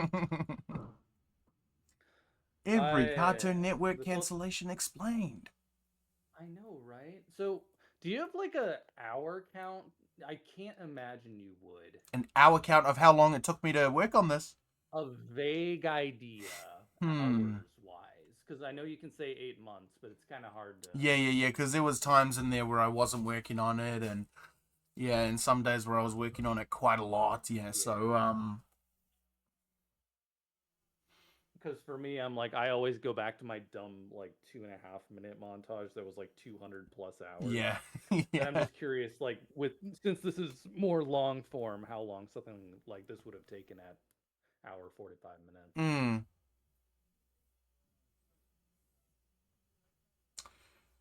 I would say, let's see. I would say the average, like on average, the amount of time that I spent working on it in one way or another would probably be like the 2.5 hour mark. Like I spent on average that long whenever I was working on that video. Yeah, that's pretty close. My sessions are normally 3 hours. So that checks out. But of course, there were, days where it was a lot more, like the days where I was recording camera footage and whatever. Those took several hours. Of course, and- and your streams were normally pretty long as well, Mm. depending on the game. But yeah, I'd say probably. Is it 2.5? I'd say close to 100 hours for the whole thing. Okay. Probably. Significantly less than I expected. Yeah, well, because, I mean, you saw the video. It wasn't like it was the most incredible thing ever. It was just... I'm gonna disagree on your hour count because I'm going to assume that getting the footage for this game alone, stream-wise. Well, I didn't you went stream through it all. every second game. Okay, you didn't stream it all, but you had to get footage, and you said you beat each game.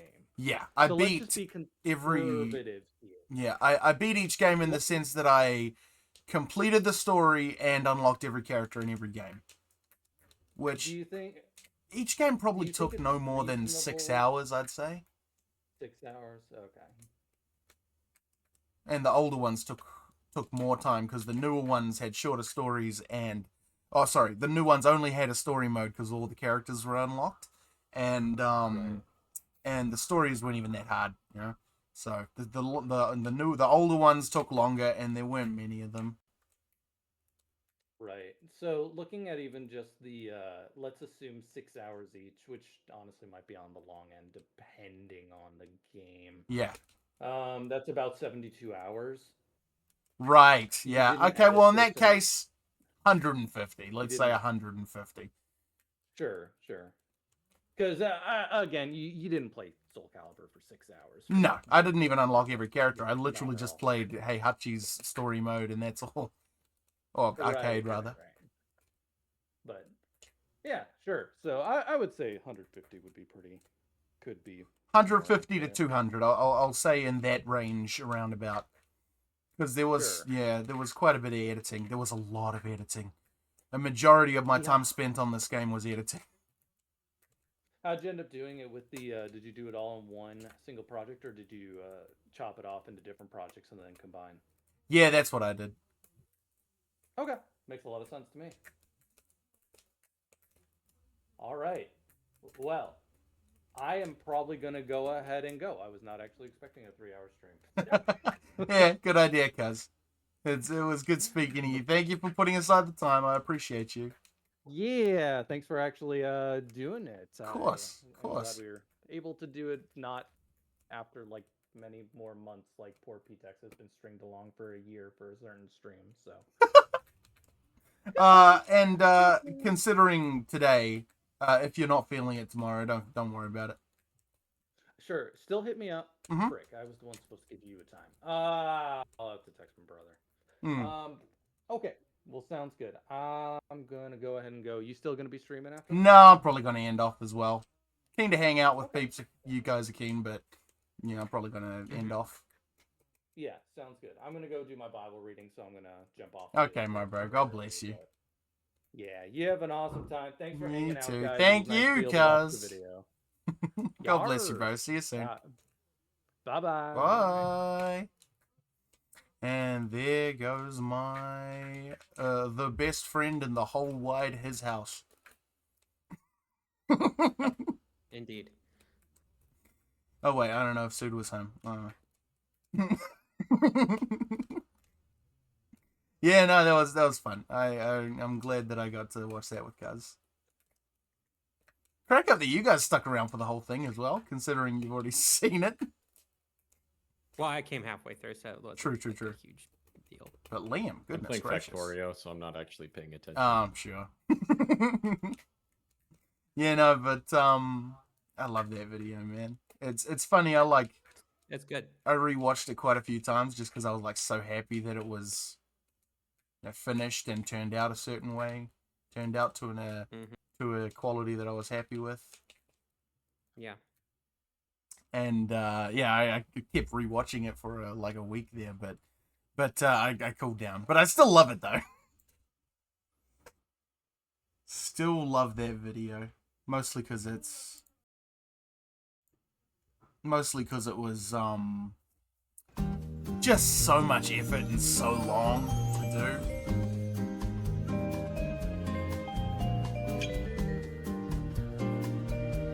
But anyway, I better end off stream.